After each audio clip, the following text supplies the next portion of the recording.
2. Mi gente, you already know who it is. It's Danny Limelight. And I need all of you to subscribe to According to Woods podcast on Facebook, YouTube, and all other platforms.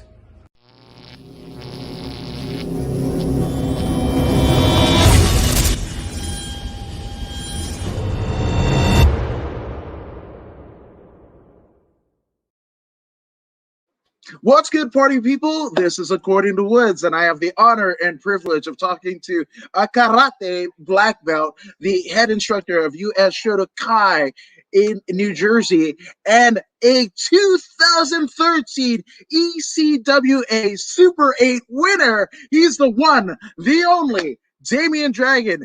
Damian, what's going on, bro? Nothing much, man. Nothing much. Glad to be on. Having a good time already. 2013. Yeah, that long already.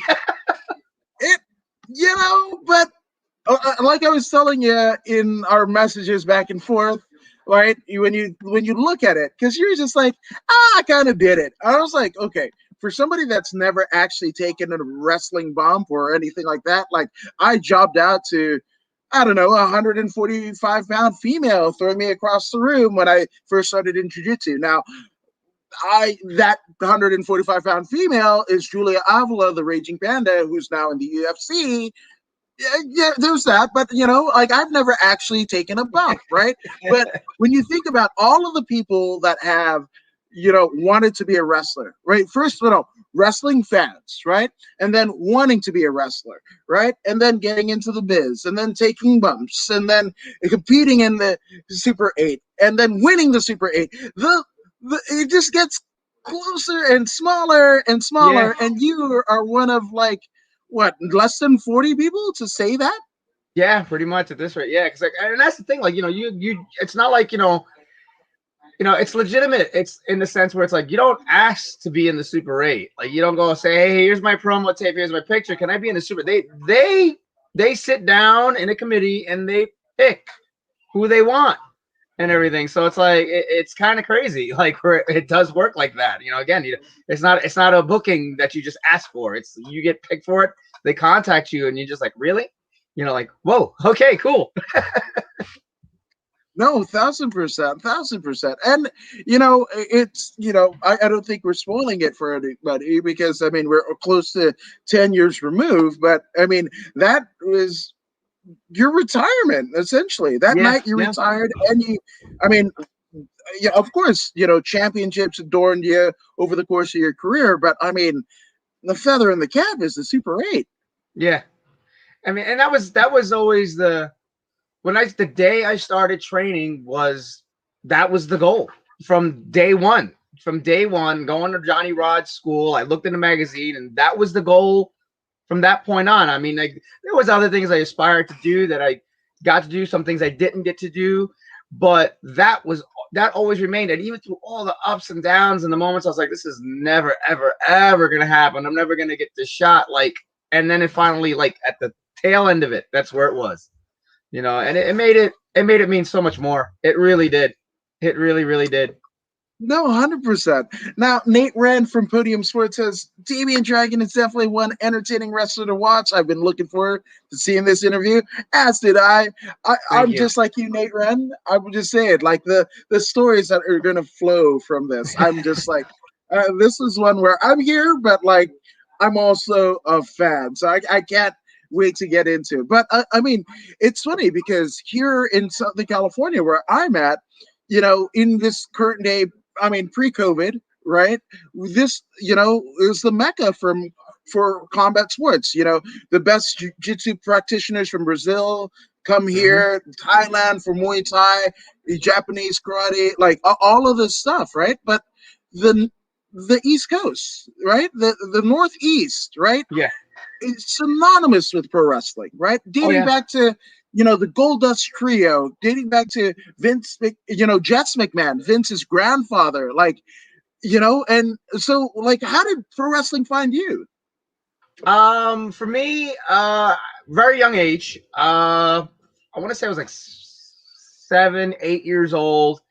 And again, I was up late because my father would let me stay up late on the weekends, and he would pass out, of course. But I would stay up late on the weekends. And I'm flicking through the channels, and it was like midnight. And before Channel 9 was like it was like UPN 9. It wasn't like the greatest channel, but it was like midnight, and I caught like the first ever thing of wrestling I had ever caught. And I was just like, what is this? I was like, this is awesome. Now, mind you, I was already into martial arts. And the very first episode, I got to see my number one idol that spanned me all the way through my entire career and then influenced my career personally and everything like that, more than he did in person on TV, which was Ricky the Dragon Steamboat, the Big Dragon, as I call him. And the other one that caught my attention right away was the Dynamite Kid from the British Bulldogs. So in one episode, I saw the British Bulldogs and I saw Ricky the Dragon Steamboat, and I was just like, I'm in. I was like, I'm in. And then I just started watching wrestling over and over and over and over and over again. And I was hooked from then on. So it was like between that and like karate, because also on Channel 5 on Saturdays, Northeast routine for Saturday kids, especially a kid growing up in Brooklyn. Get up early on Saturday morning, get your cereal, watch Saturday morning cartoons.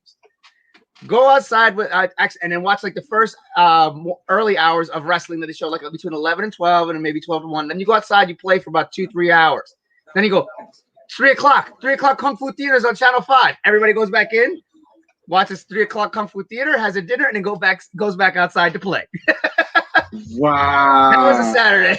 That was a Saturday. And then if it was late and Saturday Night Live was being preempted by Saturday Night's Main Event, bonus. That means you grew up great.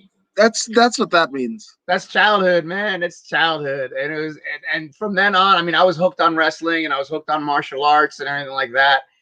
And wrestling pretty much stayed with me up until I got into the karate, and then I started teaching karate when I was about 13. I started helping the dojo, like scrubbing toilets and everything like that. Then I started warming up.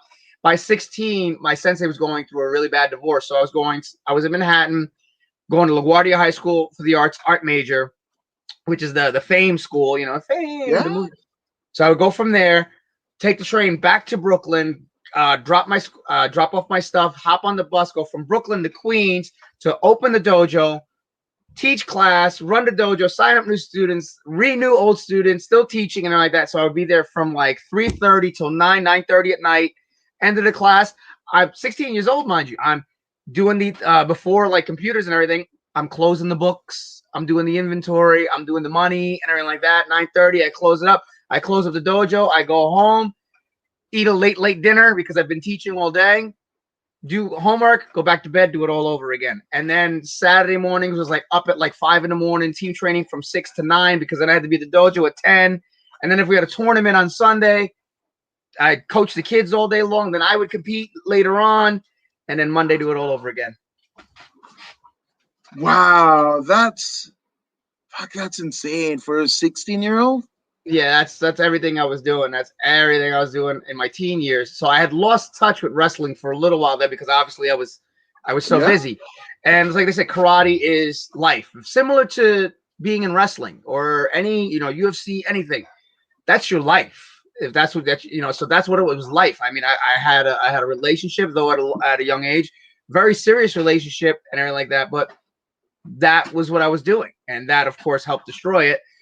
And then I got to about almost 19 years old. I did national competition, everything like that, and I was like, I really want to take time to focus on college. And plus, there was a lot of other, just like anything, there's politics and things like that, even within the dojo realm and everything like that. So it soured me. And it was a shame because it's something I love so much. Right. So I was like, I think it's time for me to walk away. And I did. I focused more on college. Now, from the time I was a kid till I was almost 19 years old, I was very physically active. So now I didn't have I didn't have karate. I would weight train still. I mean, because my dad was very much into bodybuilding and martial arts. So bodybuilding has always been a thing in my life too. So about 19, after almost a year of doing nothing really physical combative, I was like, man, I'm missing something. And I'm clicking through the channels and I catch Monday Night Raw on USA Network. I had never saw it before. Never seen it. Really? Yeah, because again, I was so wrapped up with the karate, so I lost touch with wrestling for a little while. With the exception of like the major pay-per-views, I lost touch for a bit. And I was like, I'd like to do that. And I was like, I'd like to do that. So there's a video store. I lived in a neighborhood of Williamsburg, Brooklyn, which was back then. Now it's like a very little Soho village type thing. But back then it was like a little Italy, and everybody knew everybody on the street. You know, the same mom and pop shops. You know, everybody knew everybody. So my local video store, there was a big kid that worked there, and he did a lot of indie shows just because of his size, but he wasn't exactly trained. But because he was a big dude, he got put on shows all the time. Yeah. So he was like, hey, I know there's a boxing gym, Gleason's Boxing Gym in Brooklyn, and there's a WWE Hall of Famer there. And he runs a school. Would you be interested in checking it out? I was like, yeah. Yes. Yes, I would. Yeah. So we take a hop, skip, and a jump over. Long story short, I mean, he couldn't afford it. He decided he just couldn't do it. I was all like, I got to do this. I got to do this. So I talked to my father, and my father's very straight-laced, realist, you know, former military man, everything like that. And he's like, you're not doing that. You know, because he doesn't like, you know, again, you know, people's perception of wrestling and everything like that. Yeah. And I was like, and we got into and I kid you not, it was the first, I was 19. It was the first time in my life my father and I had an argument. Like, we were arguing. And I was like, dude, I'm 19 years old. The same way you said, the same way you told me when I was 17, if I wanted a tattoo, wait till I was 18, I can do it. It's the same situation now. I'm 19 years old. Yeah. This is something I want to do. And he was like, we got to fight. I said, I'll tell you what, it's close to Christmas time. I'm going to take what little money I have saved. Tell everybody that's going to get me Christmas presents, and it includes you. Nobody buy me anything. Give me Christmas money. I'm going to pull that with my money to sign myself up for wrestling school. And that's what I did. And that's what I did. And yeah, and then the rest is history from there. Well, I mean, geez, the resolve. That's what I'm hearing, because, you know, teaching classes and having a tremendous amount of responsibility, you know, at 16, teaching, you know, at the dojo, handling your own, you know, performance arts, you know, kind of acumen and your studies, all of this, like, all heaps of responsibility, right? And then also drawing a line in the sand, right? Like, you had enough belief in yourself, even though, you know, in terms of outside of actually wrestling, watching wrestling, maybe didn't know shit from apple butter, right? Like, right. Yeah. Right. Oh yeah, it was the day one. I actually have I still have my my notebook, because I had started a diary for a little while when I first started from the day one. And in that diary, I had mentioned this on the other, I actually have, that was the year Johnny was inducted into the WWE Hall of Fame. Wow. He gave me, and I have it, his Hall of Fame banquet ticket. Signed it to me and everything. So I have Johnny Rodz' Hall of Fame banquet ticket. I still have my contract signing when I joined up with him and everything like that. But again, because of my father raising me so disciplined, and then just because of the karate enforcing that discipline, I showed up before Johnny even got there. Like, whatever the hours were, I showed up the opening hours. He wasn't there yet. I didn't know he'd come till later. My natural, again, respect and everything. I get there, nobody's there yet. And I was like, I picked up a broom and I swept the ring out. I cleaned out the ring. I swept the ring. And then Johnny happened to be walking in. And he goes, who told you to do that? I says, no one, sir. I just, you know, I saw the ring need to be swept, so I swept. I'm sweeping it out. He says, okay. And then guys started fighting. And I was there from opening to closing, getting bumped and beat around from everybody. Johnny coming in, teaching me things and everything like that. I mean, I was literally, even after all the years of karate, I was sore from the top of my neck down to my heels and the back of my, I had a headache because, again, learning how to bump and hold your head. Yeah. Because I had to learn to train differently, because karate's changed now. Even that's evolved. But karate back then was very solid, rigid, and stiff. Even our rolls were, which caused me to actually I have a pinched sciatic nerve since the age of 16. And everything like that, from a bad dive roll that I did in karate. Wow. So I had to break down what I had learned and go the opposite way, because what Johnny teaches everything is loose and water and go with it and everything like that. To the point where, like, Johnny had always said, he goes, once I got better, and he goes, you could throw Damian any direction, he's gonna find the bump, because I naturally go loose.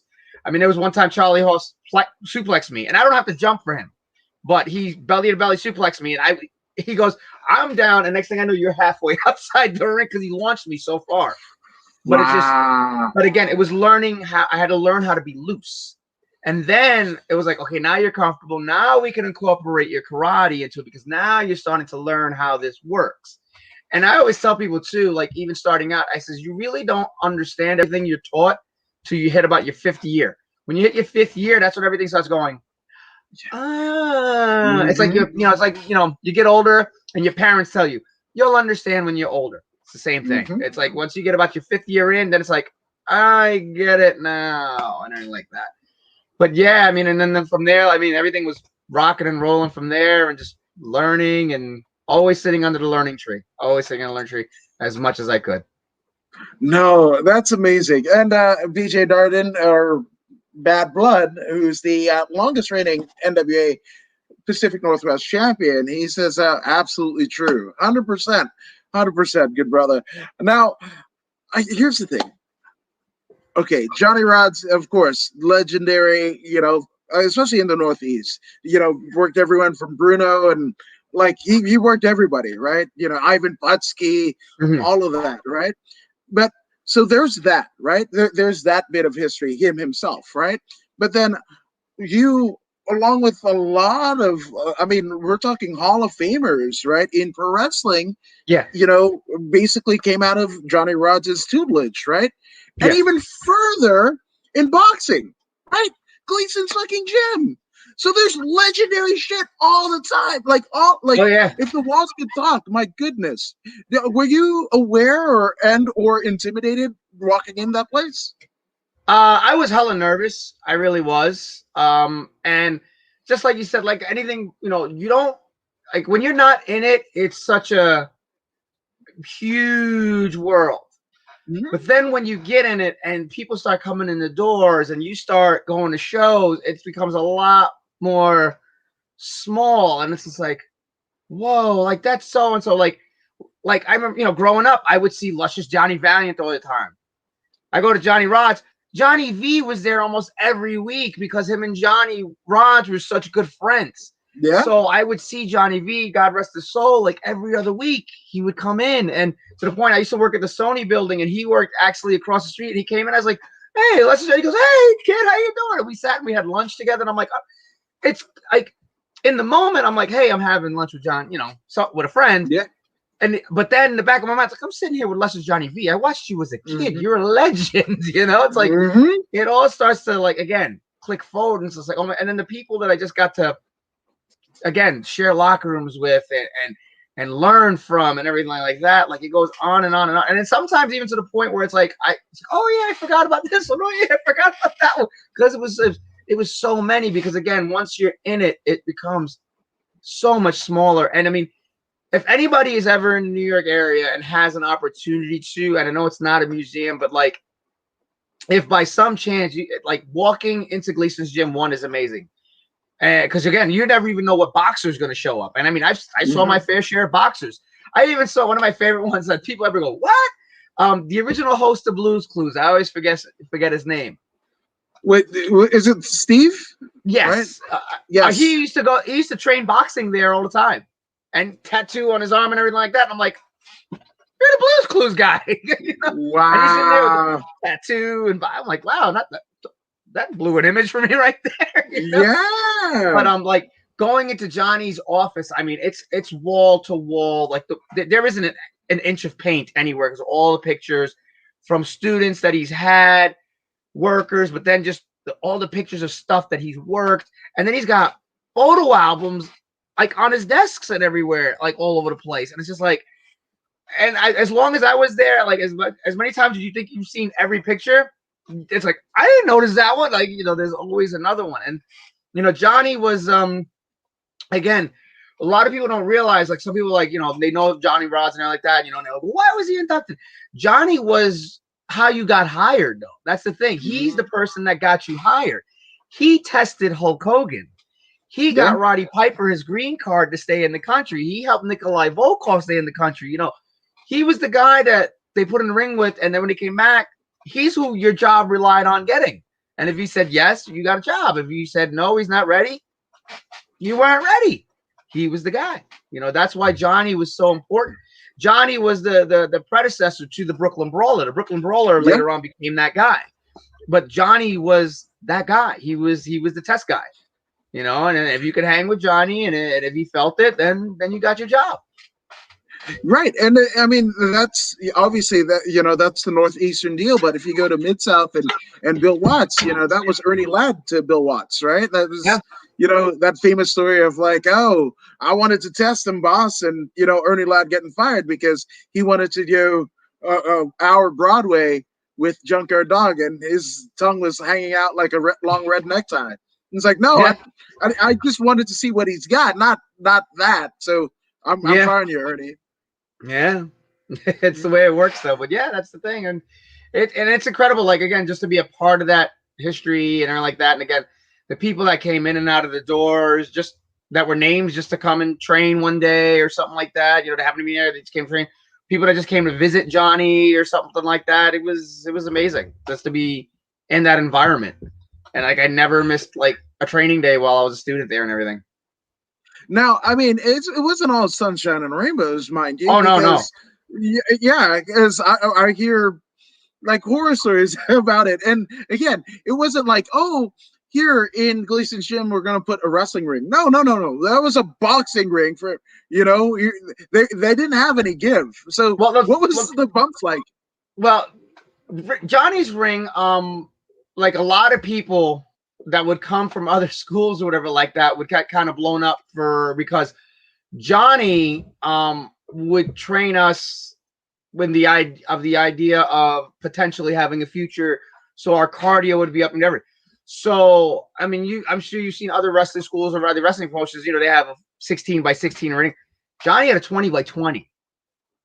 He had a 20x20, which is what the standard WWE like ring is a 20x20. So you got to learn to run those ropes 20x20. And then Johnny was it was actually funny. He was very, very old school. The ropes were old school ropes. So every now and again, he'd have to take them off, cut and retighten them and cut the excess and everything like that.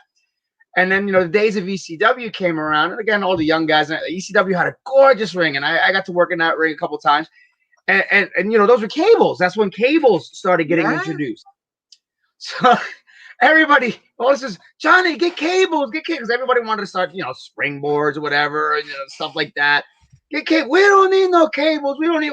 So Johnny finally, after I don't know how long of all students going at him to get the cable, gets the cables, but he doesn't tighten them. He just left them. You know, he left them like normal ropes. He goes, "What? You guys wanted cables? We got cables." I said, "I'm not." He goes, "You don't need any of the other bullshit. You learn that, you know." Here we focus, you know, but his thing was he didn't want people losing sight of what he calls the wheel. He didn't want to lose sight of the wheel. It was always the wheel, and it's to this day still the wheel. There's still the wheel, and there's still a process because that other stuff you learn on the way and you pick up things, but you don't forget the wheel. The wheel is the most important. And that was the thing behind it. Like that was his whole thing behind it. He goes, we don't need all this fancy stuff. Focus on learning how to do this. And I mean, learning how to do this.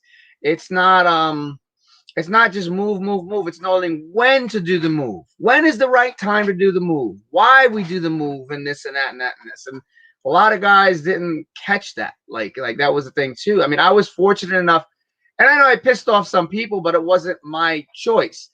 Right. My respect, my dedication, and my will to learn. I mean, there was guys there when I walked in that were there for 6 months, a year, and Johnny had school shows every month. And I mean, they had been there 6 months a year, never been on a show yet, still waiting. I was there 1 month. Johnny pulls me into the office. He goes, "Pa, school show's coming up.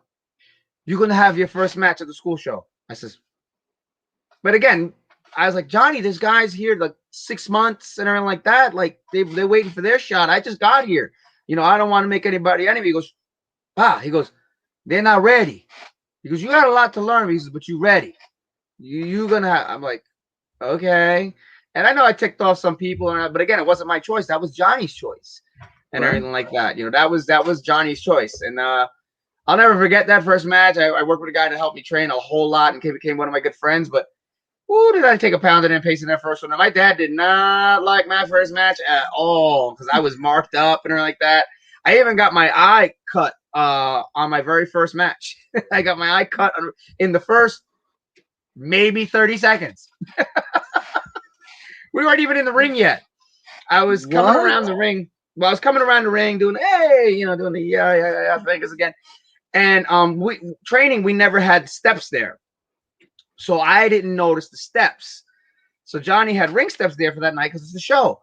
So dude comes out, hits me from behind. I didn't see the steps. I tripped on the steps and I go eyebrow first right into the ring post. Bang!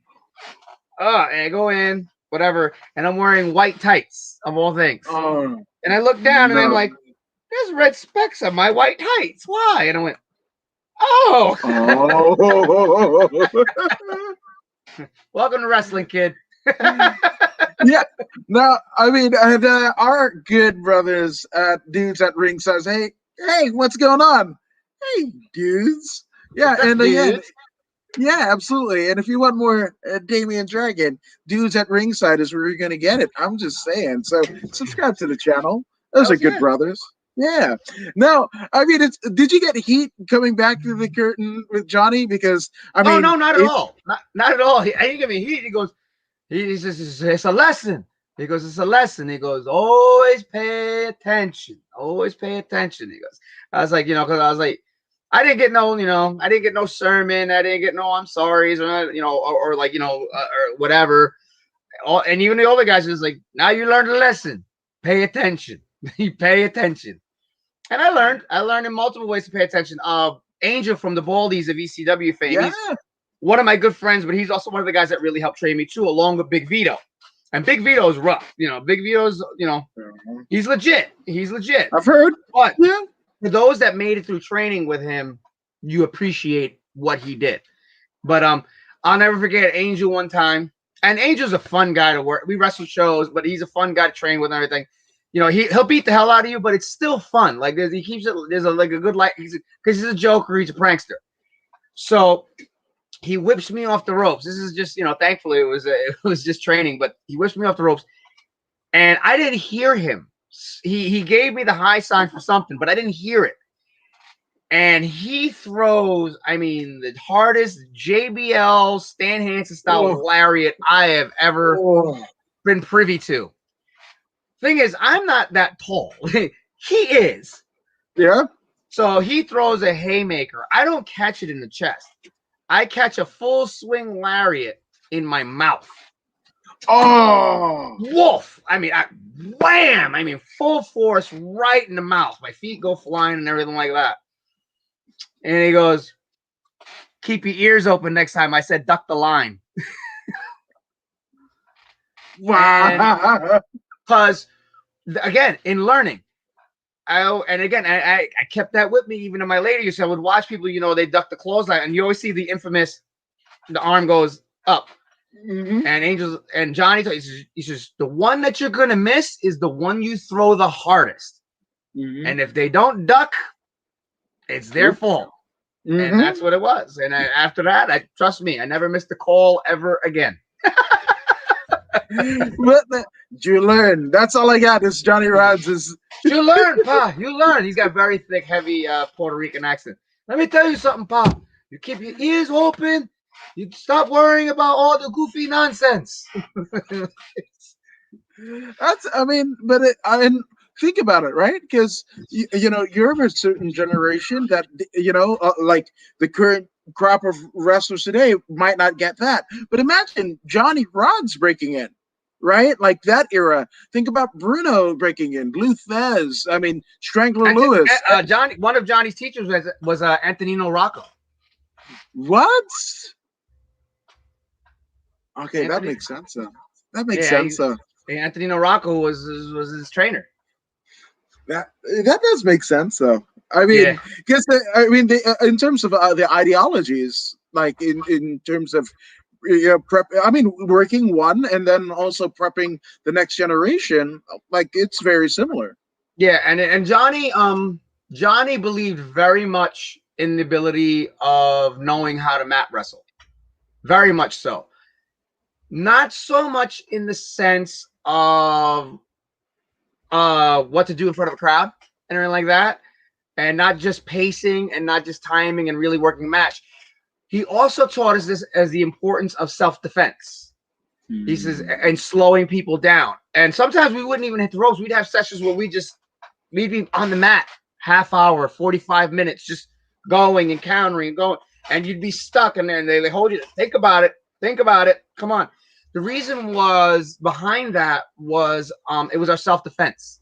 If somebody tried to muscle you and everything like that, you get them down on the ground. And that's the thing, didn't matter how big you were. Once you're on the mat, we're the same size. We used to have this guy, wonderful dude, this guy Clarence. He used to be Soul Man, Mr. Clean. We had the greatest names in our gym. A big, huge dude. He used to play for the Lions. He used to play football for the Lions. So this guy was huge. But we would put him on the mat, and once we had him in the mat, he couldn't do anything because and that's. But it was your self-defense. If somebody was being a little too rough with you, boom, you take them down, you lock them up, you say, hey, chill out, relax. Or two, somebody's going too fast. Boom, boom, boom, boom, get them down. Okay, slow down, relax, we're going too quick. That was your way of getting control of the situation in the match. Yeah. And it developed, the Gleason's boys, as we're called, developed a reputation. Because Devon Dudley is from our gym, originally from our gym. Bubba was supposed to come to our gym, but he wound up joining the ECW school and training under Taz. And ironically, Taz is Johnny's student. Johnny's right, so, exactly. As is Tommy Dreamer. So it's still he still learned the same things. So I was on a show for Mikey Whipwreck's NYWC, and Devon and Bubba were on a thing. So it was like I had worked a couple of like ECW things, but him and I had never formally met. Devon and I crossed paths because Devon would always pay his respects to come see Johnny. So Devon knew me already. And everything like that. But Bubba and I never really had an interaction. So we were in the locker room once, and he's asking, he goes, who trained you? He says, Johnny Rod. I says, Johnny Rods. He goes, oh, Shooter. Stay away from me.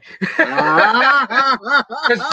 soon as you spat out the words Johnny Rods is the instructor, they automatically label that you're a shooter. They say he knows how to shoot.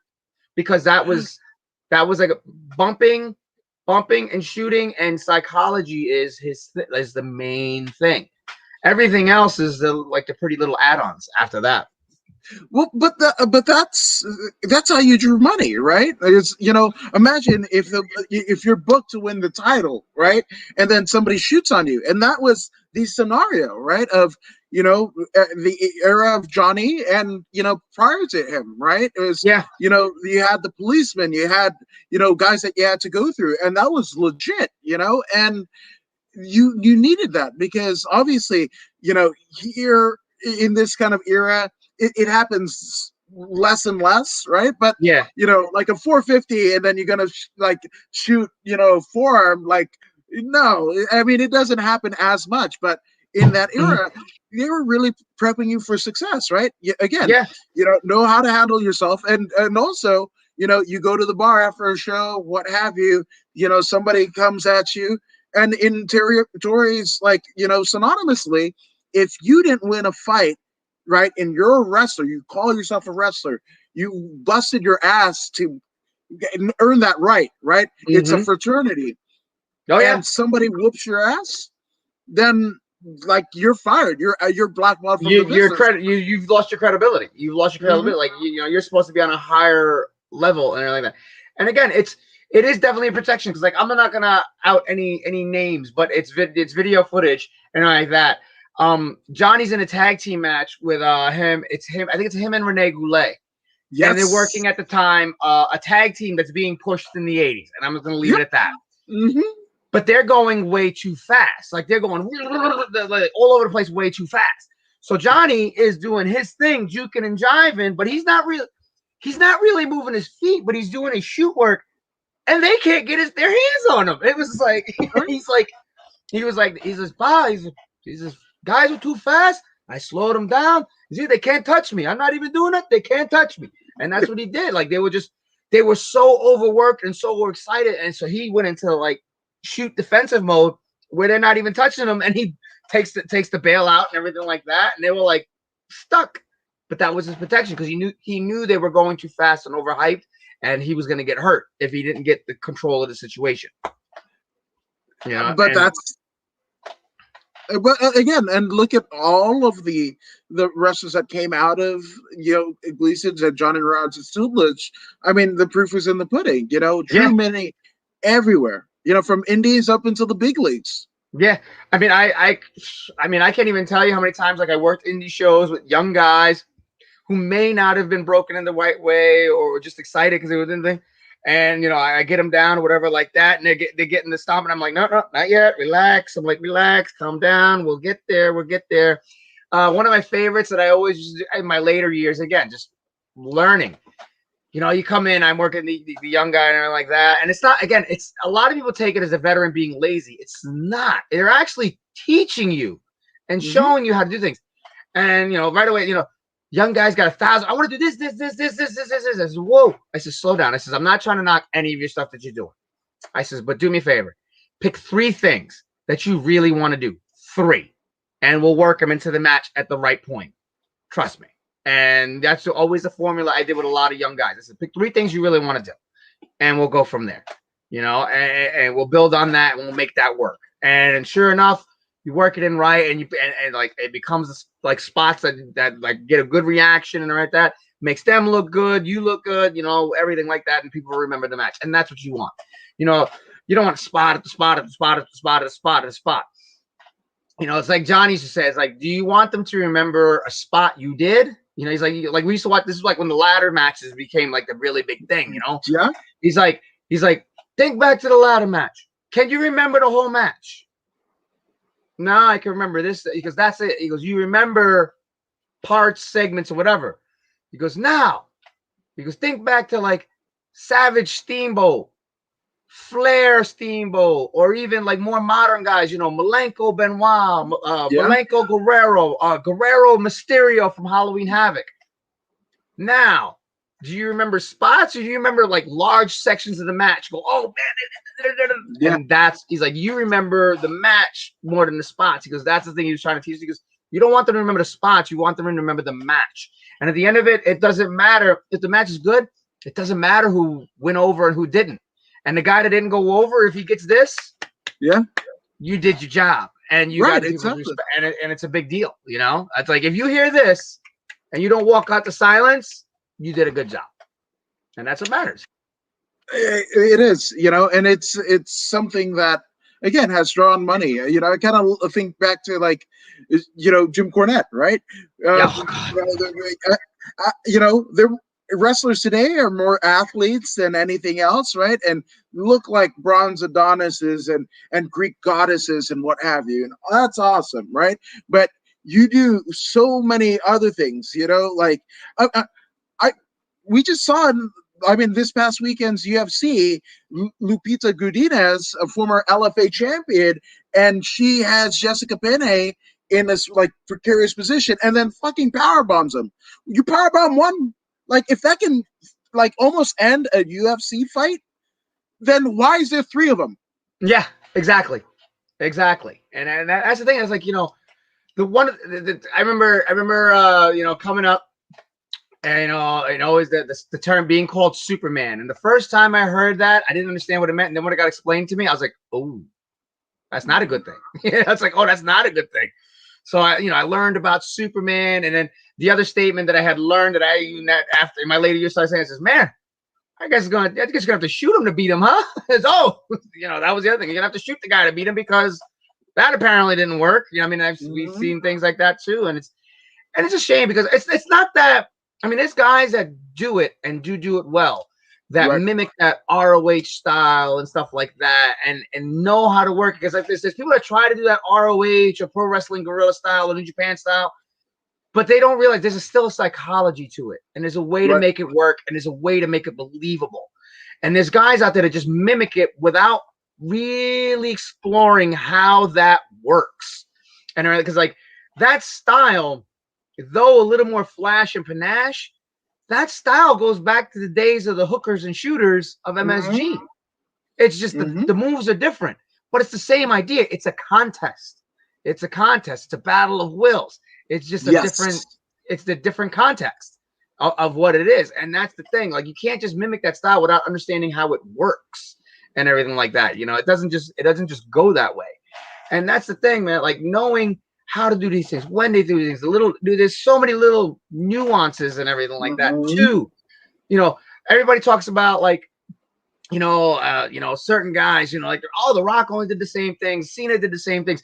But anybody that talks about Cena, that's not a fan, that's a worker, that's either had like interaction with him behind the scenes, training wise, in the ring, they say he's one of the best workers you could ever imagine, because again, he gets it.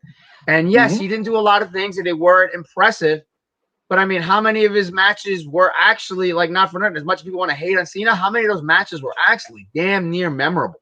Like, great matches, and with a limited skill set. And his skill set really wasn't limited. It just, he didn't have to pull out everything. There's certain wrestlers, and I'm not going to call out names, but there's certain wrestlers you used to watch on TV. If you saw one match, you saw them all because they did every single skill set move that they had in every single match. So where's the variety? Where's and on all that, where does it make it special? That's why, like, I tell guys, look, you have you're running a steady show. You're running a steady basis. You have the same people coming in every month, damn near like a television show. So they know you guys' style. Save some stuff up. Let people be surprised.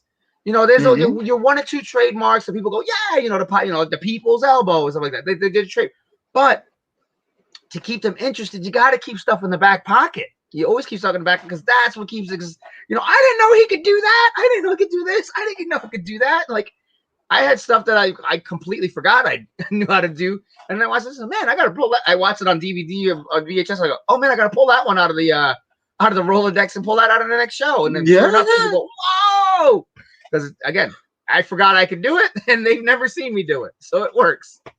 Yeah. Again, I'm going to quote the Cornette with, if you haven't seen it, it's new to you. Damn it. And it's funny you bring up Cornette. I know he gets a lot of heat and everything like that, but I owe so much to that guy. Again, watching him on TV, but then later on, I owe so much to him. I have nothing but respect, admiration, and gratitude for Jim Cornette. Did you frequent a Dairy Queen with Cornette? No, during my time working behind the scenes and doing some matches for ROH and everything like that, it was him and Delirious had the book. Yeah. And everything like that. And Delirious really liked me and my tag team partner, Matt Saigon. He liked us a lot. And a year prior, I got to do my very first weekend, actually. It was when Adam Pearce had the book. So a year prior, Adam Pearce had the book. So I got there, and that's when I first met Jim Cornette. I'd been friends with Prince Nana since just before I joined Johnny Rods. It was funny how we became friends. I was at Johnny's school show before joining, and so I was sitting front row. John and Nana, very young, still, great heel even back then. He's coming around the ring, helping somebody at the back, and he sticks out his hand toward me. I don't know. I stick my hand out, and he goes, "Get out of here!" He doesn't. Nana and I, when I joined the gym the next day and everything like that, I talked to him, and I was like, "Oh, I didn't realize you." Him and I were instant friends to the point, we're literally to this point, we're like brothers, or like blood brothers, to the point where he was born August 1st, I was born August 2nd. So I call him on his birthday, and then the next day he's like, "I'll call you 20." He calls me up, and we call every holiday, everything like that. My wife and I didn't have a lot of money when we got married, so as our wedding present, because people don't know he's a very good photographer, he did our wedding photos for free. And he's like, "My wedding present to you is I'm going to do you guys wedding photos." And he came and he did our wedding photos for us and everything. But so I'm at the arena in Philadelphia. First time I'd ever been there. On the hottest freaking summer weekend ever in years. It was so hot.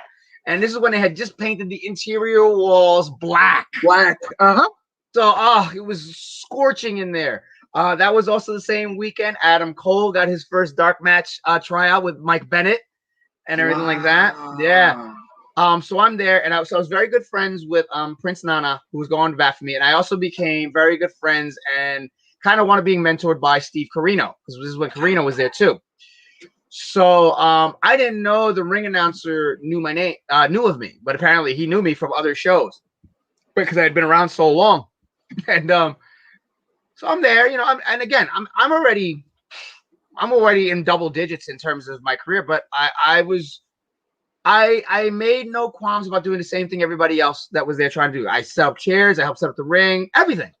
And at my stage in my career, I really didn't have to, if you think about it, but I did it anyway. Because I was like, it was the right thing to do. So Steve comes out through the curtain, and they're like, "Get your stuff, come on." Okay. So I go in, and then I met a bunch of people, and it was funny because I hadn't seen Colt Cabana in a few years because Colt and I worked once, and they're like that. And we hadn't seen each other in a few years, and they sort of sitting there playing N64, they're playing No Mercy. And everything like that. And I come to the door, and Colt's sitting right there, and he just looks right at me and goes, "Who the hell let Damian Dragon in here?" I says, "Good to see you too. It's been a while." I mean, I have just that first weekend, I have so many funny stories. And then whatever. I only did that night. At least I thought I was only doing that night. And Adam really liked me. And he was like, "Hey, I know you don't live close by. Can you stay with somebody tonight and come back tomorrow?" I was like, I may make a phone call, but yeah, I called my wife. I was like, "Hey, they want me to come back." She's like, "Yeah, do it." So I stayed with Roxy Cotton that night and everything like that because she lived nearby. Yeah. So I stayed with Roxy Cotton, came back the next day. I wound up doing a couple things that day too. I worked a match Saturday, I worked a match Sunday and everything like that. Then things kind of trickled off for a bit. Then a year later, as I said, Matt and I, because Nana is like, "Hey," and Carino are like, "Hey, come on down." Because we were making decent waves with the Fusion DS tag team and everything like that. And Rhett Titus was good friends with Matt Saigon and everything like that from there because they're from close to their area and like that. So we worked that first week. We worked a dark match before the taping started. I forgot the name of the brothers. They were these brothers that used to be on the ring crew. They both had long dark hair and everything like that. I can't not remember the the Maximals. No, not the Maximals. No, not the Maximals. This is way. They used to be on ring crew. I cannot remember the Hansons, I think they were, or something like that. I can't remember their names. Were they dark hair or blondes? Dark hair, both dark hair. I can't remember the name, but anyway, neither here nor there. We worked that one, and then I started going to the ROH school via invite from the Lyrics. It was like, "Dude, come on down whenever you can." Matt, because of his job schedule, didn't have good, but I just really made an effort because I wanted to be there, and I wanted us to get there. So I figured, you know what? Well, one, the training ain't gonna hurt because it's new training. Two, and let me tell you, that training was no joke. No joke, and I learned a lot. But also, I was kind of showing face for our team, but also two, just learning. So Delirious really liked us. So we wanted to come into like a couple of TV tapings. We worked some stuff and like that. But Cornette being the lover of tag team wrestling really liked us because we had a very different look and different dynamic. Mm-hmm. So this is where it gets funny. This is where our friendship and him liking us started happening. He goes, "Okay, so let me get this straight. Okay, so the Asian guy, Fusion DS. I'm trying to understand the name here. Dragon Saigon. I get that. Fusion coming together. I like that." He goes, "So let me get this right. The Asian guy does the martial arts, and the little guy here does like the technical wrestling, high flying." Matt goes, "No, because I'm the power guy. He's the martial arts guy." He goes, "Wait a minute. The little white looking guy is the martial arts guy." He goes, "Yes, sir." He goes, "How the fuck?" He goes, "Yeah." He goes, "He's the martial arts guy, high flying. I'm the power guy," and everything like that. He goes, "Not for nothing. That's good though because nobody expects it. Like we come out if they're gonna expect any martial arts, they're gonna expect it out of the other guy. They're not gonna expect it out of the little guy." Like that. So it kind of worked, and like that. It was good, And again, a lot of the guys in ROH I already knew. I knew a lot of the guys there. Adam and I had passed because prior to my tag team partner then, Adam was originally my first tag team partner in TWA before it went to ECW. But Adam was one of those guys. Adam, I wrestled a couple of times when he was just barely a year in, and Adam and I clicked very much because with similar upbringings, they're very similar upbringings, and just super nice guy. But Adam was one of those guys that we knew from day one. He's going the whole way. We were like, Adam's going the whole way. And again, this is only being a year, and we're like, Adam's gonna go the distance, without doubt. So we knew he was destined for good things, and henceforth with ROH and moving on and everything like that. So, but again, I knew the Briscoes from their teen years. So, like, you know, I knew Mark and Jay from way back and everything like that. I mean, I knew a lot, so many guys. I knew so many guys. But like I said, I got to sit in the learning tree quite a bit from Jim Cornette. We learned the difference of working TV versus indie, which was like a big thing. We learned like so many things.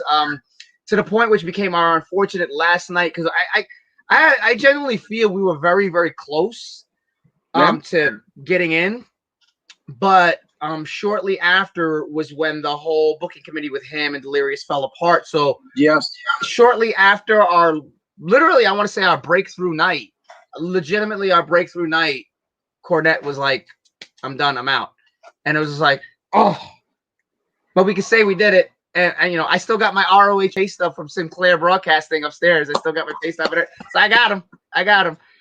But on YouTube, us working the headbangers was our shot. That was our shot.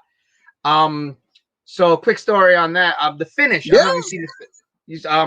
When I get pushed, Mosh and Thrasher were like super cool. They were like, look, we've been, you know, people know us already. Like, we're already instantly over because people know us. This is you guys' time to shine. This is you guys' night to shine and really show the office, show everybody who you are, because we know you guys have only been doing some jobs. Because like we worked like world's greatest tag team like once. We did like 2-3 job spots. So in the crowds, in the eyes of the crowd, we were nobody. Although there was one guy, this guy, Ultra Liger, who retweeted the show tonight. He hosted the show just as Jushin Thunder Liger. Yeah. If you watch the footage, there's a sign in the crowd. It says "Push Fusion DS." Now, mind you, we're nobody. We're nobodies. But there's a push, and he was the one that did that. He thought we were good enough, and he had a Push Fusion DS sign. There was like one moment of a streamer or something like that. It was kind of cool. But they were like, "Hey, this is you guys' night to get over. Whatever you want to do." Because my partner was being a little shy because they were legends. And he's like, "Great, yeah." He's like, "No, do your thing. So they gave us a lot to do and everything like that. Like we really, really worked it. It was like trying to really, really shine. So we're going into the finish, and which is basically, it looks like Matt and I are setting up for our finishers. Thrasher comes over. So the spot is to push me off the top, and then they come and they do the stage dive. You know, because we had similar setups for the finishers. So he pushes me off. They do their finisher. So the spot's coming up. I get up on the buckle and I look down, and there's a cameraman right below me. And I said, shit. So in my head, I'm like, okay, one, in human nature, I don't want to land on the guy. I don't want to hurt him, you know. But two, I'm not signed to ROH or anything, so I can't pay for that camera if I fall on him and I break a camera. So I said, shit. So just spur of the moment thinking, all right, I'm going to just jump. I'm going to at least try to clear him and jump. Thrasher pushes me. I jump. I don't get enough control of my flight. So if you watch the finish, my leg, because if you've ever been in an ROH show, they're not your typical guardrails. They're not round. They're squared. They're thick and squared. My leg, the side of my leg comes straight over the top of the guardrail, like straight over. Whang! I couldn't get up. I thought I broke my leg or something. I couldn't get up. Now, I wasn't wearing, Matt and I didn't wear like cheap kick pads. We had legitimate Japanese Asami pads. We had the good ones. You know, let them come. We had good ones. But I couldn't get up. So simultaneously, I'm on the ground, and I see Thrasher look over, and he's like, fuck. Like he knows something, because I can't get up. So, you know, the referee for a hot second throws up the X and everything like that. But the camera goes off. So apparently at that time, Cornette is now flipping out in the locker room, and in the production truck. He's flipping out. He's like, can somebody put the camera on the fucking kid? I want to know how bad he is. Like, he's flipping out with a southern accent. He's fucking going nuts. Yeah. I get help to the back and everything like that. I mean, so where the curtain was, the locker room's all the way on the other side of the building. We had to walk. It was like a rink. We had to walk this long way around the entire rink to come around to the ringside. We became really good friends with Rhett. So I come to the curtain. Rhett Titus comes running around. He's like, "Oh my god!" They lay me down. Roderick comes around. Davey Richards. It's funny because he had that drawing of the wolf T-shirt that he had that had all the heads. I drew that for him. Yeah. No shit. Yeah, he it was a wolf drawing that I had drawn that he liked. So he's like, can we commission that to a shirt? So yeah, I made a shirt. But anyway, so Davey is a trained EMT and everything like that. So he comes in between, he parts the Red Sea. Move! He pushes everybody. Move! He's pulling my leg guard down and everything like that. Check my leg, make sure there's no breaks or anything like that. I had a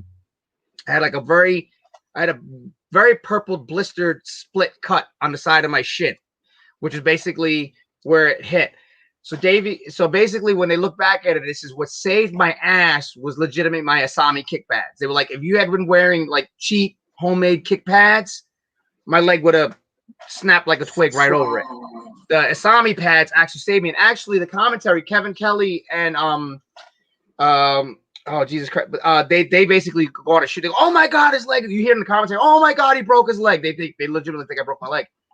They helped me to the back and everything like that. So I'm sitting there, and Kevin Owens, Kevin Steen back then, comes up to me, puts his hand on, says, earned your paycheck, didn't your Dragon? It's like, so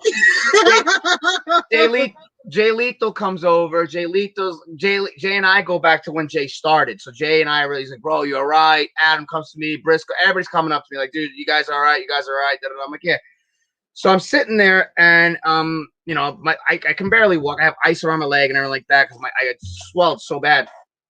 So the locker room doors led into like a cafe because it was like on a college campus, so it was a cafeteria area, but it was curtained off. So I see the doors fly open, woof, and like a bat out of hell, in comes Jim Cornette, looking like this, sees me sitting in the corner, looks like this. Jesus Christ, kid, you gave me a fucking heart attack. He goes, are you okay? Are you all right? No. What the fuck happened? He goes, I know you're smarter than that. You know, what the fuck happened? So I told him what happened. He goes, what? He goes, the fucking cameraman was there. He goes, son, let me tell you something. I appreciate what you're fucking trying to do and not break a camera or something like that. But if that ever happens again, if the cameraman's away, fuck him. He should fucking move, land on top of him. He goes, we can get a new camera. We can't replace your fucking leg. Don't ever do that again.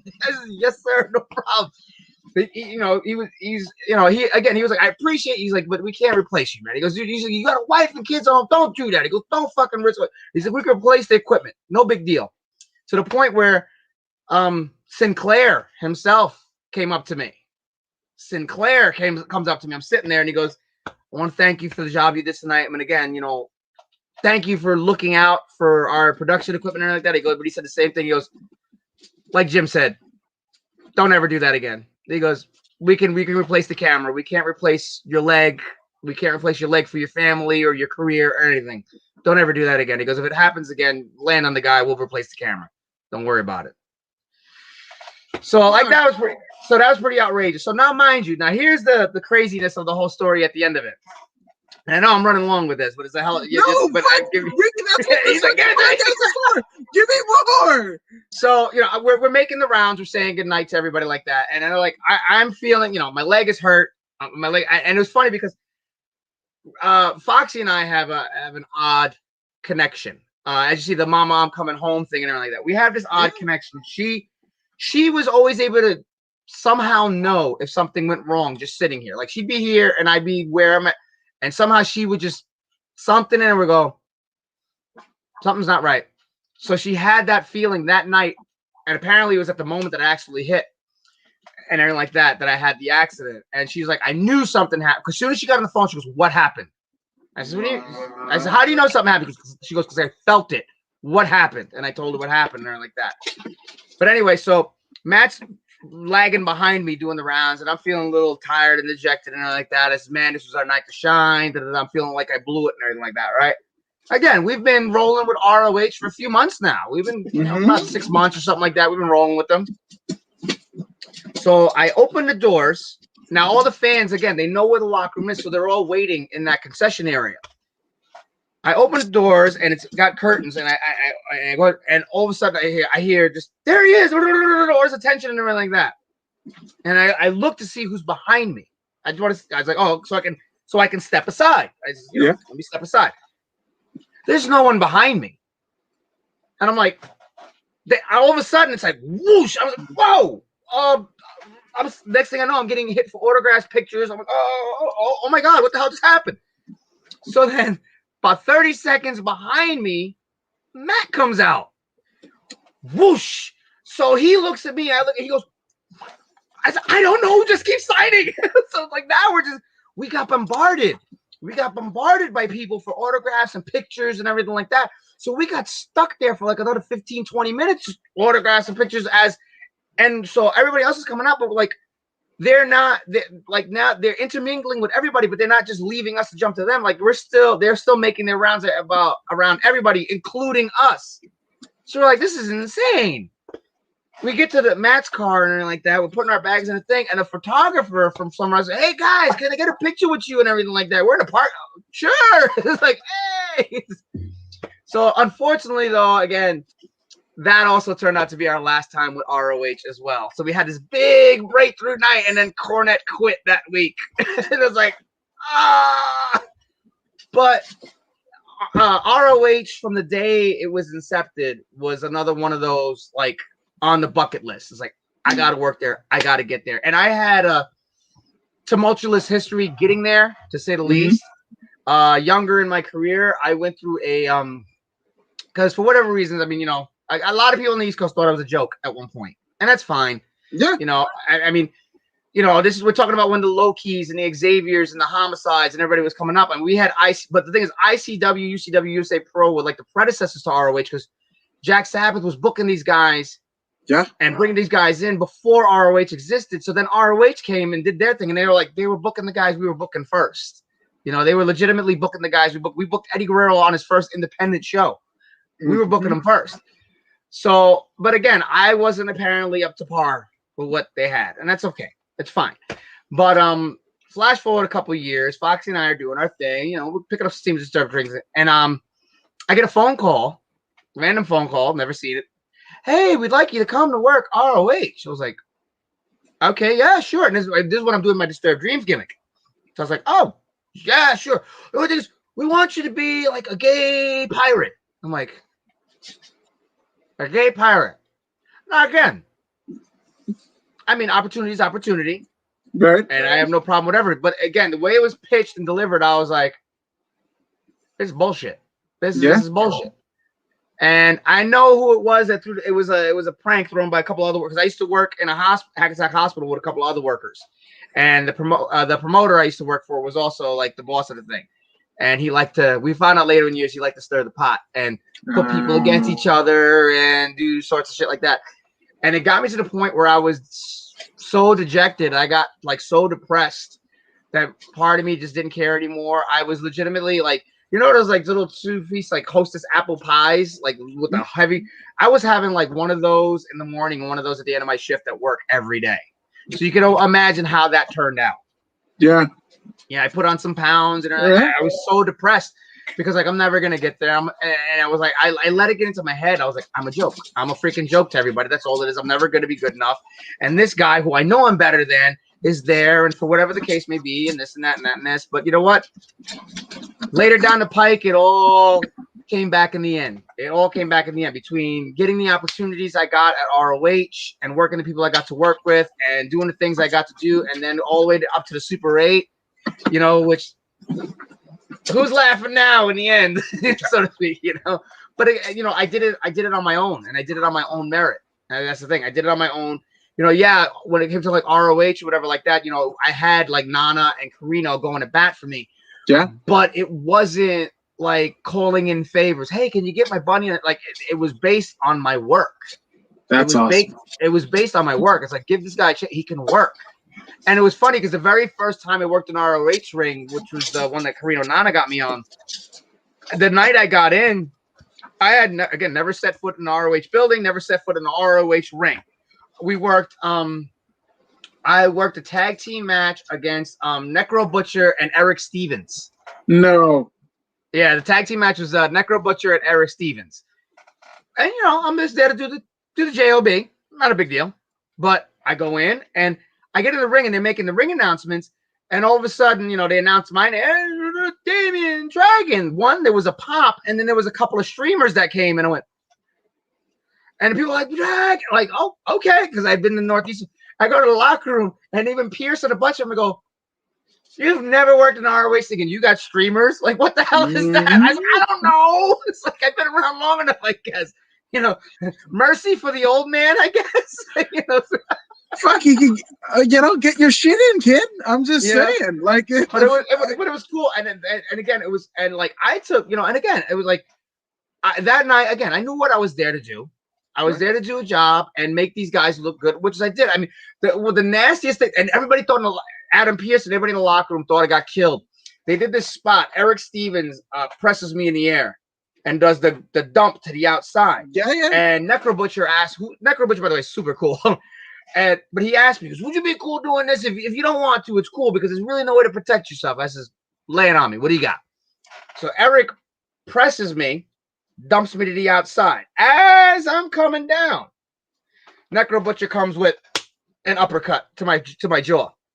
Now Necro, he's got some big ham hocks. Yeah. And there's really no way to protect yourself on that. It's just you're coming down, kid, and that's it. And I took it. I said, "Yeah, let's do it." Boom, gives me an uppercut. Boom. Everybody thought I was dead. And I come to the locker room. Everybody's like, "You all right from that?" I was fine. I didn't feel it. He didn't even touch me. And like Necro was like, "Bro," he goes, "You took that so good." He goes, "I didn't," because we worked it so good where like again, it looked like he like knocked me into oblivion, but it was just like it was nothing. There was nothing to it. Like I clicked my teeth a little bit, but it was like nothing like that rocked my world or anything like that. Because all it was it was just him putting his hand there. I was doing the rest of the work. Yeah. I was, he put his hand up only so far. I did the rest of the work coming down. If I didn't protect myself, then it's on me, But like that got the fact that I guess it was like, yeah, I'll do whatever. And, I let Eric Stevens suplex me all over the place. I let him clom me. Necro beat the hell out of me. And I didn't have to. If you think about it in retrospect, I mean, again, I was even in the business longer than them. But yeah, I was like, let's work. Whatever you guys want to do. I was like, I know what I'm here for. I know why I'm here. I know what I'm being used for. So I wasn't going to be one of those guys. Well, I've been around this and I know what my position is right now. I'm here to get you guys over, and that's my job. And I did it without question. And then I guess that's what got me. And the next day, I got teamed up with Bobby Dempsey, and we went over. So I have a win on the next day. And not many people have wins at Ring of Honor, Mm-hmm. Like that's shit. Oh my gosh! But I mean, you like, especially like now, where there's like the advent of YouTube and what have you, where you can watch stuff, right? And you see guys get obliterated by the Road Warriors, right? You see, that poor fucking soul that took the fucking Shaker. What is it? The Shaker City Heights from the fucking Beverlys. And God. Oh my God. Yeah. Yeah. Not good. But you're like, "Oh, Neko, cool. All right, bro. Let's do this shit," and made it look like $1 million. That's amazing. That's a testament to, the training, like everything that you are. It's, I mean, I want to say like you're the king of spectacular send-offs, aren't you? Right? I mean, I guess I've had those happy endings, but again, it was just a matter of, I'm not saying again. I never said I was an angel my entire career. There was I got into the indies at the height of the golden era of the business. Yeah. I mean, and this is when like even indie bookings. Let me tell you, man, the indie bookings during the golden era when I finally got onto the indie scene, all I did was indie work, and that's all I needed to do. Wow. I mean, granted, it's different financial age, but like, like that was back in the day when 1,000 was considered a shit house for an indie show. Wow. Like we used to have, for years, I worked the Elks Lodge on Queens Boulevard for years. Standing room, hot as hell. So hot in there because the linoleum floor, by the time we would start wrestling, would be slicked over from all the condensation and disgusting. It was nasty, but we loved it. But like it was standing room. We used to have standing room crowds all the time. 1,000, 1,200, 1,500. Like it was nothing. And then it was like I'd be home. Johnny'd call me up. It'd be Friday. "Bah, what you doing tonight?"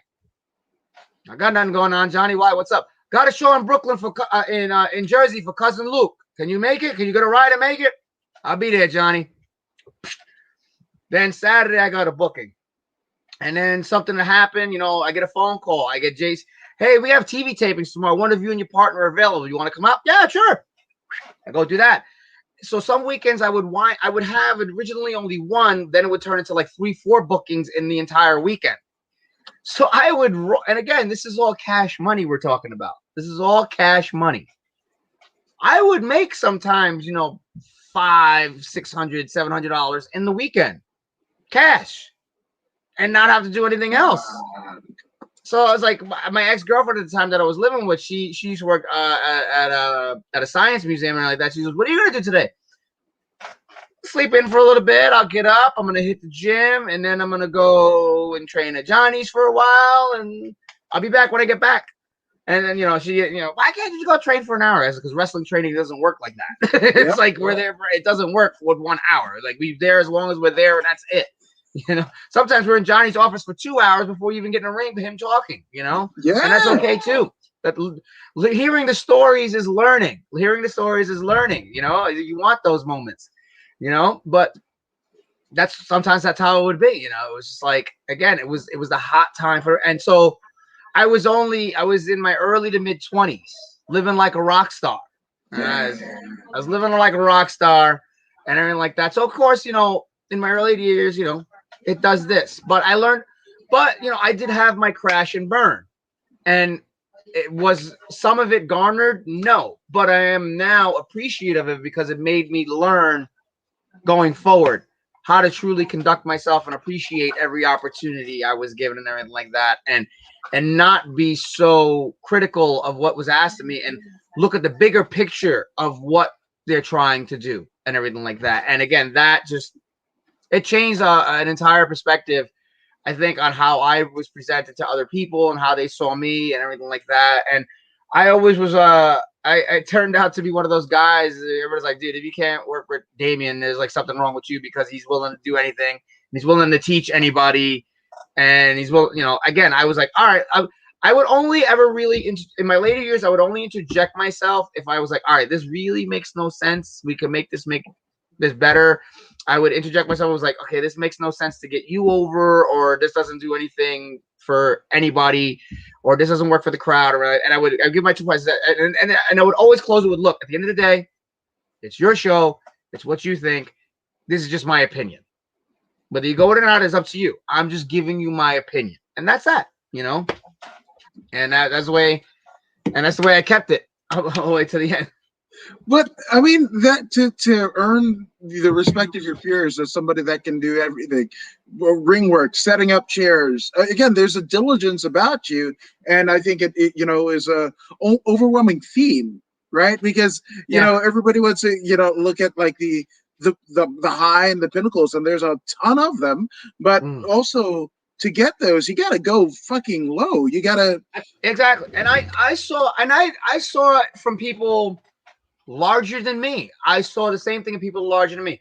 I used to do shows out here in Jersey for a short while, and our first event we had Christopher Daniels on, and I know Daniels on and off for years. And our ring truck arrived late and everything like that. So I was like, guys, I was like, please. I was like, I'm sorry to ask you guys, but please, so we can get this set up as fast as possible. Could everybody please help? But I wasn't asking Daniels or anybody else. I was just to everybody else. Nobody moved except Christopher Daniels on his own. Got in pose. He said, guys, let's go. Like, and like me and the guy who were running the show, we were embarrassed. And we even like reamed out our own locker room for it. We were like, we asked you guys for a favor so we can get this show off the road, off the ground, and get going. Nobody wanted to move. Christopher Daniels is working on main event, and he's the star. He's the star of the show and everything like that. He's the main event. Came and helped. And even after he said something, nobody still moved after he said something. Like, it's embarrassing. Like, you don't do that. Like, this is a man who, we're like, he shouldn't have to touch anything. But he did. He did. Johnny Rods, to this day, you know, in his late 60s, whatever, 70s, lays down on his back, gets under that ring, and fix whatever has to be fixed. Wow. fixes ropes, takes the ring apart and everything like that when he shouldn't have to, and he still does it.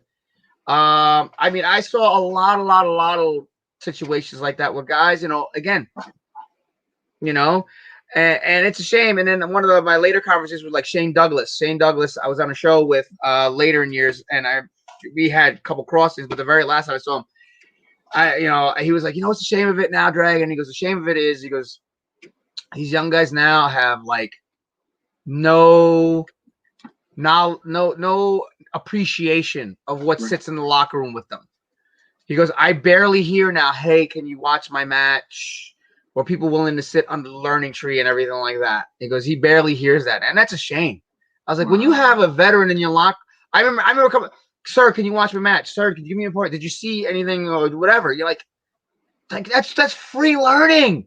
That's free learning right there. Why would you not take advantage of that? And everything like that. And I did that every opportunity I can get. And then it was funny because it was weird being on the other side of it in my last couple of years. Some guys going, hey, could you watch my match? Or hey, could you? I'm like, like me? I was like, okay, sure, and whatever the case may be. But that's the thing, to really, you got to appreciate the history that sits in these locker rooms and like that. And a lot of guys, I think it's starting to get better than when it was my last couple of years. It was like that. Guys like Shane Douglas are sitting in the locker room and everything like that. And how are you not taking a moment to pull a chair up and get under that learning tree and everything like that? I'm not saying you got to kiss anybody's ass, but show the respect, show the courtesy, everything like that. I mean, I did Matt and I earlier our tag team thing. We did a wrestling autograph show. That names, WWE guys, WCW guys, TNA, Impact, everything. That Legends, the whole 9 yards. And we had there was the area where we could go and eat and sit in private and take breaks and everything like that. So I go in there, I get a picture with Lex Luger and everything like that. And Luger was completely nice, such a nice guy and everything like that. Sir, this dude is a legend, regardless. Certain people, it's this is a legend, super nice guy, he's like, hey, come here, he gives me a big hug and everything like that. But the one that got me, again, to show you the differences in training and how legends are and where they came from.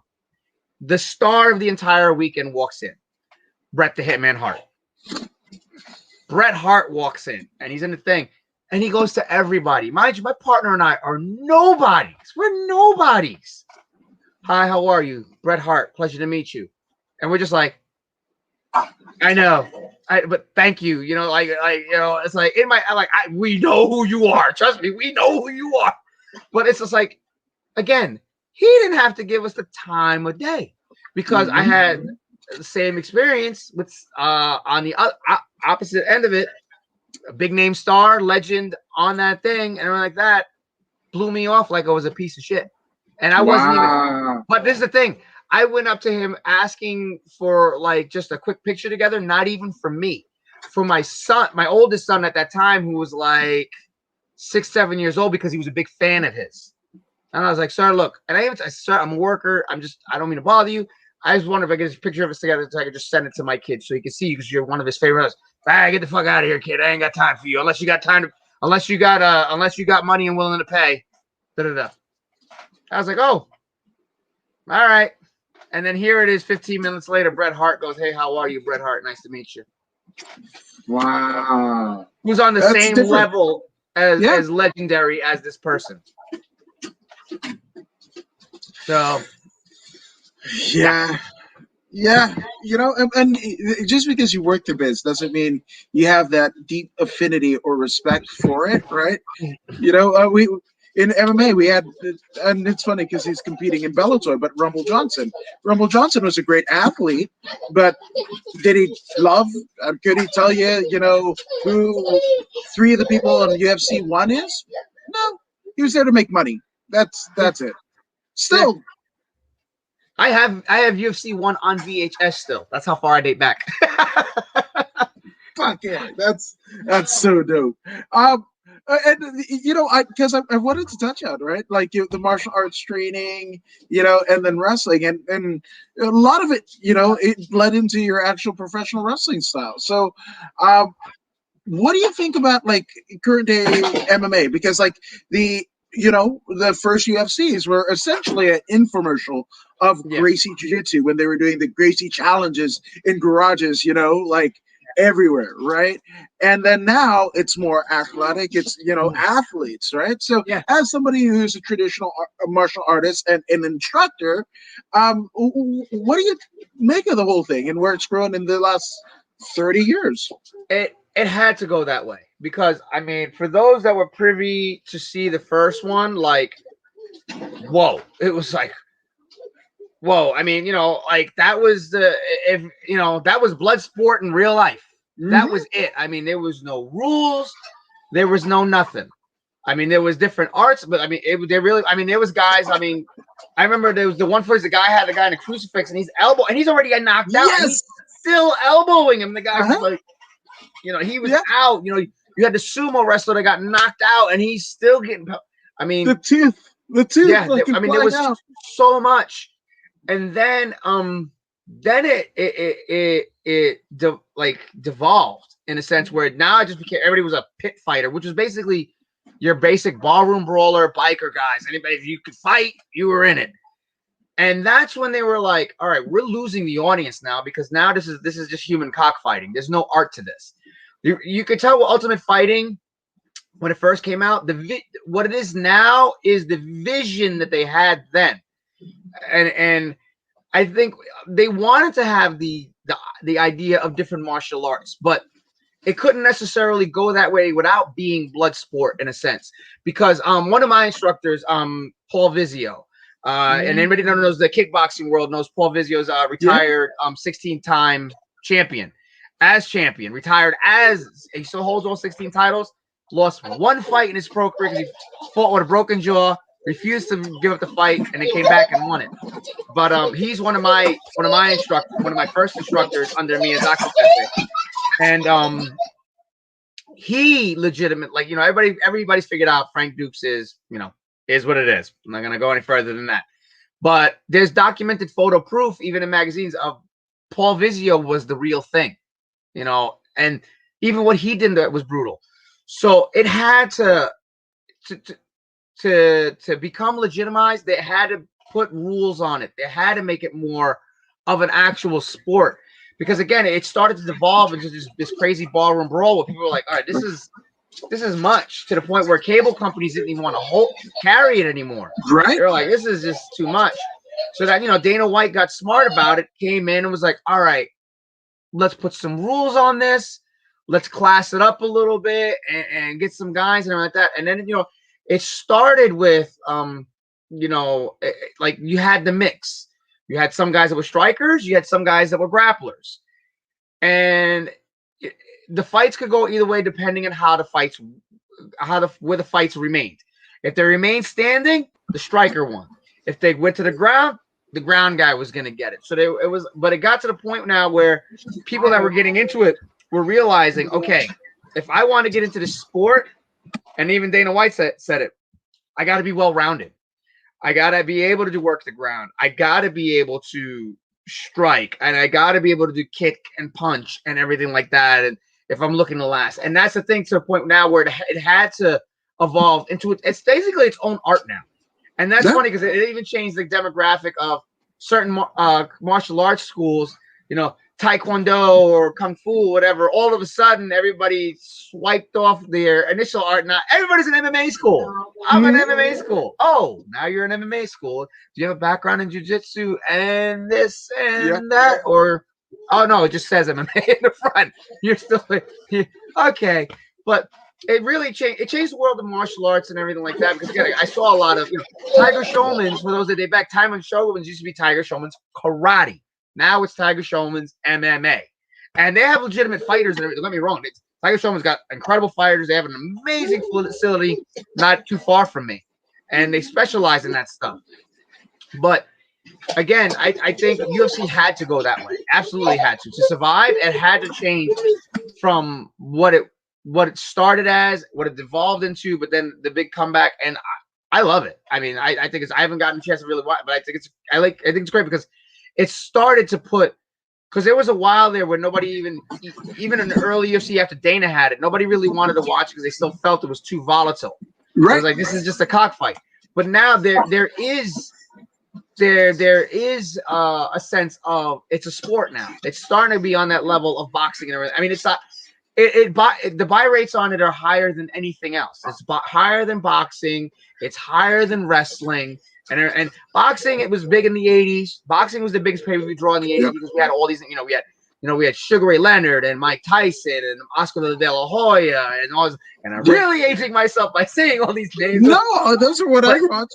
But like they were the superstars then. And then 90s, the wrestling, wrestling was the biggest buy rate. And now MMA is beating it all out. MMA is beating it all to the point where there's MMA channels on regular cable. There isn't there's a streaming channel for wrestling, but there isn't a wrestling channel on network cable. There is a network cable channel for MMA. That says something, and I think it's great. And again, to go one step further to show you that like it evolved in a good way. I mean, all of a sudden, women were a part of it. Yes. Out of nowhere, women were a part of it, and now they're featured in sometimes the main event over the guys, and they're just as good and just as badass. Some better than others. If not better, yeah, some of them better. So I think the world of MMA, I mean, like anything, it has its peaks and valleys. It has its peaks and valleys. Everything right now because of COVID and trying to come back is a little bit of a valley right now, but MMA. Right. Prior to pandemic, nothing was bigger than MMA. I don't even think they're running the show every week. The UFC. Literally. Yeah, I mean, Mania wasn't even doing numbers that the buy rates that UFC was pulling in. Like, and that's WrestleMania, the biggest sporting event of the year, and UFC's blowing it out. Says something. Yeah, and now in terms of, because obviously being a black belt in karate, it's fun because you were talking about the inclusion of MMA in traditional martial arts schools and backgrounds and what have you. But when you and I were coming up, and that was like the scarlet letter. You don't go train at another gym, let alone another damn discipline. If you're a striker, if you're a karate practitioner, you're not doing taekwondo. Hell, that thing on the ground, you're not doing. So it's kind of, again, I talked about the evolution. It's crazy. Absolutely, yeah, because again, like, I mean, it even affected how we teach as karate instructors. I honestly think it changed how we teach karate. Again, going back to, as we had mentioned very early in the show, like my early karate days, it was very stiff and rigid form, and the style I teach is Shotokan, which is the oldest style of all the karate styles. We have the lowest stance and everything like that. We still do, but now it's made more for strength building and speed and like that, because the practicality of a low stance, there's no real practicality in terms of defense and everything like that. But again, it does have its benefits in terms of strength, leg strength, and speed. But it also changed the dynamic of how we teach it. One of my masters, Shihan Kai Leong, known as one of the toughest instructors ever as coming up. And he was like the right hand to our main master, who's now retired in his 80s back home in Japan. He even changed his ways, where he's more about the soft power. The impact is on the moment, and that's how I teach now. Like, I evolved. It was funny because I had started doing that in my early years before I walked away from teaching. I kind of started doing that. Yeah, loose with the tension at the end, but it wasn't really out there yet. But I knew there was a place for it, because again, I studied obviously a lot Bruce Lee. Bruce Lee had that methodology, that methodology of it and everything like that. But like now, and I watch my Shihan and everything like that, and the way he teaches, it's soft power, fingertips and loose and snap at the end, and the impacts at the end and everything like that.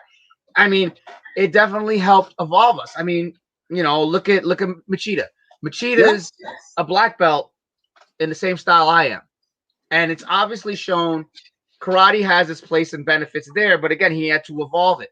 Conor McGregor is a karate practitioner. Yes. And now he's very, very good striker. So, it definitely, I think it definitely helped martial arts change across the board, because martial, like you said, you didn't do this, you didn't go from one to the other unless you fully abolished what you had learned before, and it felt like you were betraying your original instructor, and the case may be.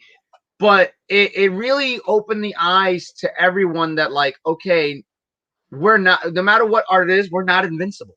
and everything like that. My one favorite question I used to get back then, and it doesn't really happen now, but back then we used to get a lot of questions. We signed people. Well, what do you think the best martial art is? I says, well, I have an answer for you, and it comes in two parts. If there was a perfect martial art, one, we'd all be taking it. Yep. Two, Bruce Lee would still be alive teaching it. Mm-hmm. You know, more than like, because again, the way it is, that's basically kind of where even Jeet Kune Do has evolved from what he had started doing. Sure, the evolution of martial arts, you know, that's where it was kind of going, and that's what he was trying. It seems like that's what he was trying to get to. We'll never know for sure because we lost him too soon. But that obviously seems where that's the direction he wanted to go with it. But it changed everybody's teaching style because there was a big point where martial arts prior to MMA was at a big low. Yes. Nobody was interested. Phones and internet and wrestling and things like that. Martial arts got pushed. Martial arts got put to the back burner. I mean, even cinematically, how many? I mean, if it wasn't a B-rated movie, how many martial arts movies did you see in movie theaters? Growing up as a kid, I mean, like every week, every month, it was, you know, Van Damme had something, Seagal had somebody. Yeah. You know, The Perfect Weapon, you know, with Jeff Speakman. The guy wasn't even a star, but here was this movie called The Perfect Weapon in movie theaters with some unknown guy. You know, like then all of a sudden they were just all gone and it was direct to whatever. And now they were starting to see it again, but again, in a different way. And you really don't see anything promoted as a martial arts movie anymore, but you know, if it's got action in it, there's gonna be martial arts in it. You know, like the The Expendables, Jason Statham. Oh, we're gonna see some martial arts. we're gonna see some good martial arts, and I like that. Like that's the way it's become now. Like now it's cool because martial arts has literally gotten kind of ingrained into the idea of what modern fighting should be and everything like that. And that's, I think, the plus on it. Again, granted, a lot of people, to keep their businesses alive, change their signs from Kung Fu and Taekwondo and this to MMA just to stay afloat. But it really did help. I think it helped martial arts as a whole. It's like, all right, we need to evolve. Just like anything else, we need to evolve. We evolve as a people.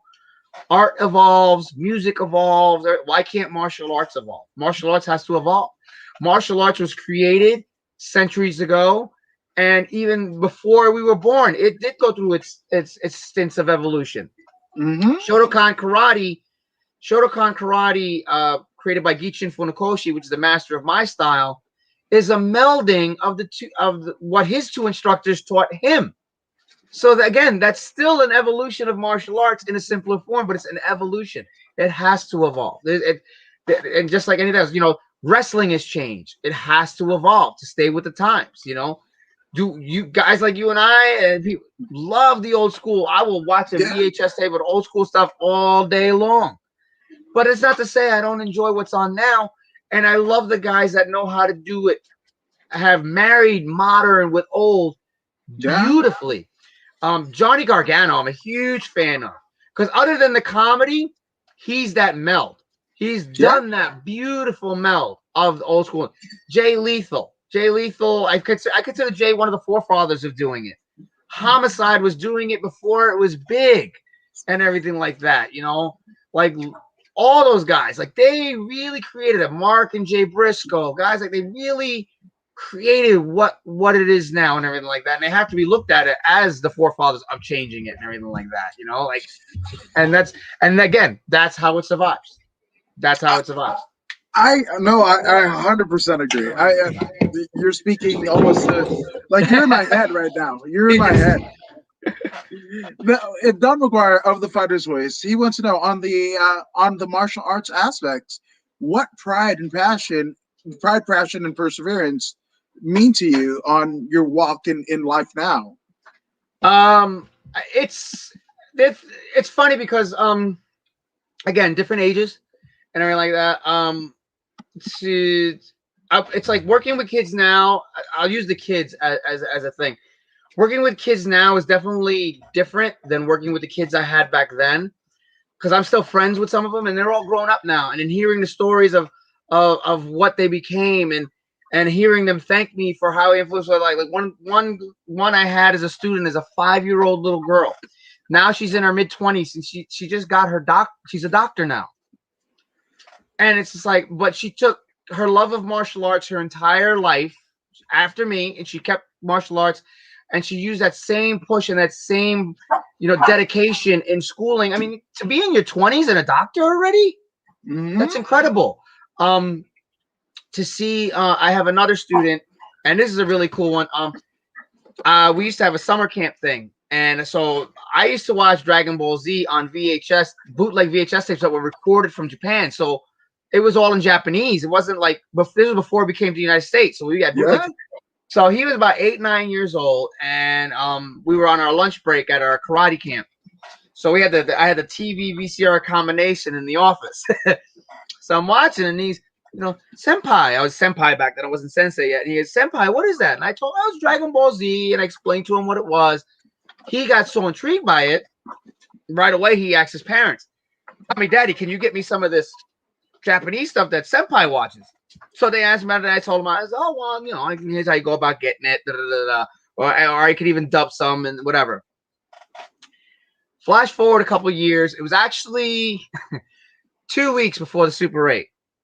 Wow. 2 weeks before the Super 8, he finds me on Twitter.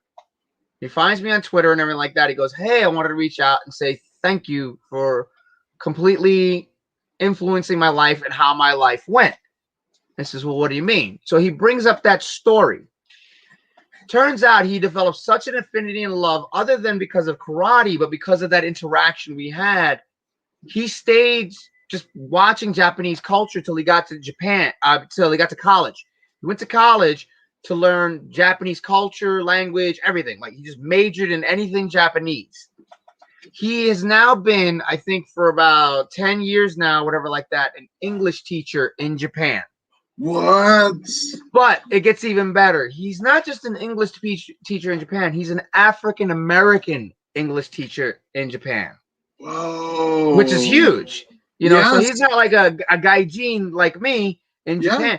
Yeah, he's a black man teaching English in Japan for the last 10 years and everything. That's so fucking wild, because especially Japanese culture doesn't lend itself to acclimation of other cultures. You're Japanese or nothing, like, right? You gotta really earn your way. Like, really, really earn your way. So to hear that, like, it's cool. But again, different kids back then. So now getting back to the kids now, so getting to the questions, like trying to teach that pride, passion, and perseverance is a little harder now, because they were like the last generation that didn't have everything at the end of a phone or something like that, or an iPad. The biggest thing I'm getting coming in right now is parents looking for either because the kids put some COVID pounds on, which is understandable. Everybody did it. Everybody did it. Everybody put the COVID. Corona weight is really a thing. Exactly. But other than that, like, they's like, I want to get my son off the gaming and off the iPad and everything like that. Or they've been quarantined so long, they've actually gotten so comfortable with being home that respect and discipline have degraded on its own, because they're around the parents all the time. And parents, I'm home in my pajamas doing school. So I teach that still very much in my own kids, but also my students. And it's a harder challenge, but it's one I don't back down from at all. I don't back down from that challenge at all. I teach them, because there's a saying, it's karate is life, and karate is more than kicks and punches. Because taking the philosophy of board breaking, everybody sees a board breaking, boom, ooh, wow, and some people will tell you it's a trick and everything like that. There's a philosophy and a reason behind it. Breaking the board, number one, on a fighting aspect, is teaching you to follow through with your hits. Right. All those people that you see do a hit and hurt their hand or whatever is because they didn't, did you see that board and bang, and you stopped at the board. And that's what stop at the board. You're supposed to go through the board and everything like that. But now you transition that to life. Okay, you have this big test in front of you and everything like that. What is your goal ultimately, other than the past? I want to be a doctor. I want to be this. I want to be that. Okay, look at the long, the test is just an obstacle here. So you got to blow past this to get to that, which means do the work to get past this, and you'll get to that next thing. And that's how I teach them the past. I also teach them, you know, a lot of people don't like kata. A lot of people don't like the forms in it. But then I teach them the reason behind it. I says, in learning karate, yes, we spar. But, you know, you guys come for self-defense. This is controlled sparring and like that. Can I poke you in the eyes? Can I pull you by the ear? Can I grab, you know, can I do this? Can I do that? No. But guess what? You're learning it. And you know where you're learning it? In your katas. As we have a form, you know, it's grab the head, poke the eyes, smash the face on the knee, turn around. They invented this years ago. They couldn't do it on each other because of whatever, but that's how they practiced it. Right. So you practice it as hard as you can, everything. So that way, hopefully the day will never arise, but Right. if the day comes, you've practiced it with true meaning, true feeling. Even down to the simple kids throwing the simplest punch. I says, look, it's muscle memory. It's muscle memory. If you've practiced your punch like this over and over and over again, when you go to actually hit somebody full force, you're 90% probably going to hurt yourself because you've created muscle memory in yourself to naturally throw it that way. So when you go to throw it full force, it's not going to happen. You get, and going back to the gentleman's question, you get in what you put out. So if you've put nothing significant into it, you're not going to get anything significant out of it. Right. You know, it's like dieting. You know, I want to be ripped. I want to be sculpted. It's not in the gym. It's in your diet. It's 70%. I do personal training as well. It's 70% in your diet.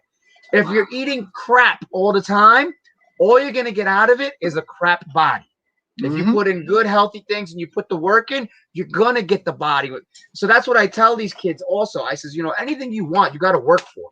I says, I'm teaching you karate, but I'm not just teaching you karate. I'm teaching you guys life. I'm teaching you what, you know, I teach self-defense, I teach all that, but I teach them about life and everything like that. And that's where the benefits start coming in. And I love when the parents even come to me now. Oh my God, my child is so much more active or more focused or like that. The big thing I had pre-pandemic though, the biggest thing I had across the board was self-confidence. Yeah.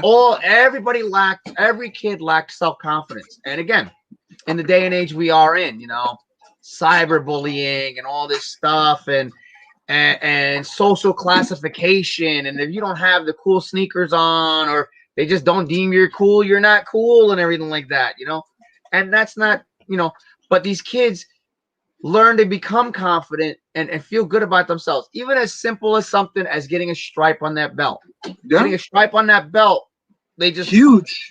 They go, whoa, like they feel good. I says, but you see, it's because of the work you put in. And I never just put the stripe on them and hey, they got a stripe. I give them the reason why they got it. It says you worked hard, you did this, you did that, and everything like that. And the other thing is too is most instructors will like ask questions, and if the kid don't get it, they'll give them the answer. I don't do that. I pull it out of them. When they first start, I give them answers, but after a while, I make them think. I says, no, you think about it. You come up with it, and I keep reeling them in until they finally figure it out, and everything like that. Or I give them reasons. You guys give me reasons. Why do I pull my leg when I do this? Why do I do that? But again, it's also making them think. Don't take everything that's put in front of you at face value. Don't put it at face value. Just because this is a high block and it's said to protect your head, that doesn't mean that's the only thing it's for. There could be more to it. So, and that's life. Don't take everything everyone tells you at face value. They say, oh, you're too small to do this. Oh, you're too this to do that. Who says? Who says? You know, like you could do anything you want. I stand at 5'7" 3/4. I could barely breach 180 pounds in my life. And you know how many people larger than me that I wrestled and I had great matches with and everything like that? Down to my karate days. At 13 years old, my sensei told me I was no longer allowed to take junior classes because I was too much of a natural. Wow. I got put into adult classes, and at 13 years old, for 1.5 to 2 years, I got my butt kicked all over the place. But it made me stronger. And next thing I knew, in about 1.5 to 2 years, people that are bigger than me, because one, it toughened me up, but two, I learned how to use what made me different to my advantage. I was knocking down people bigger than me. And then a lot of people had trouble transitioning from junior division to senior division, but since I had already been in adult classes, it was the same thing to me.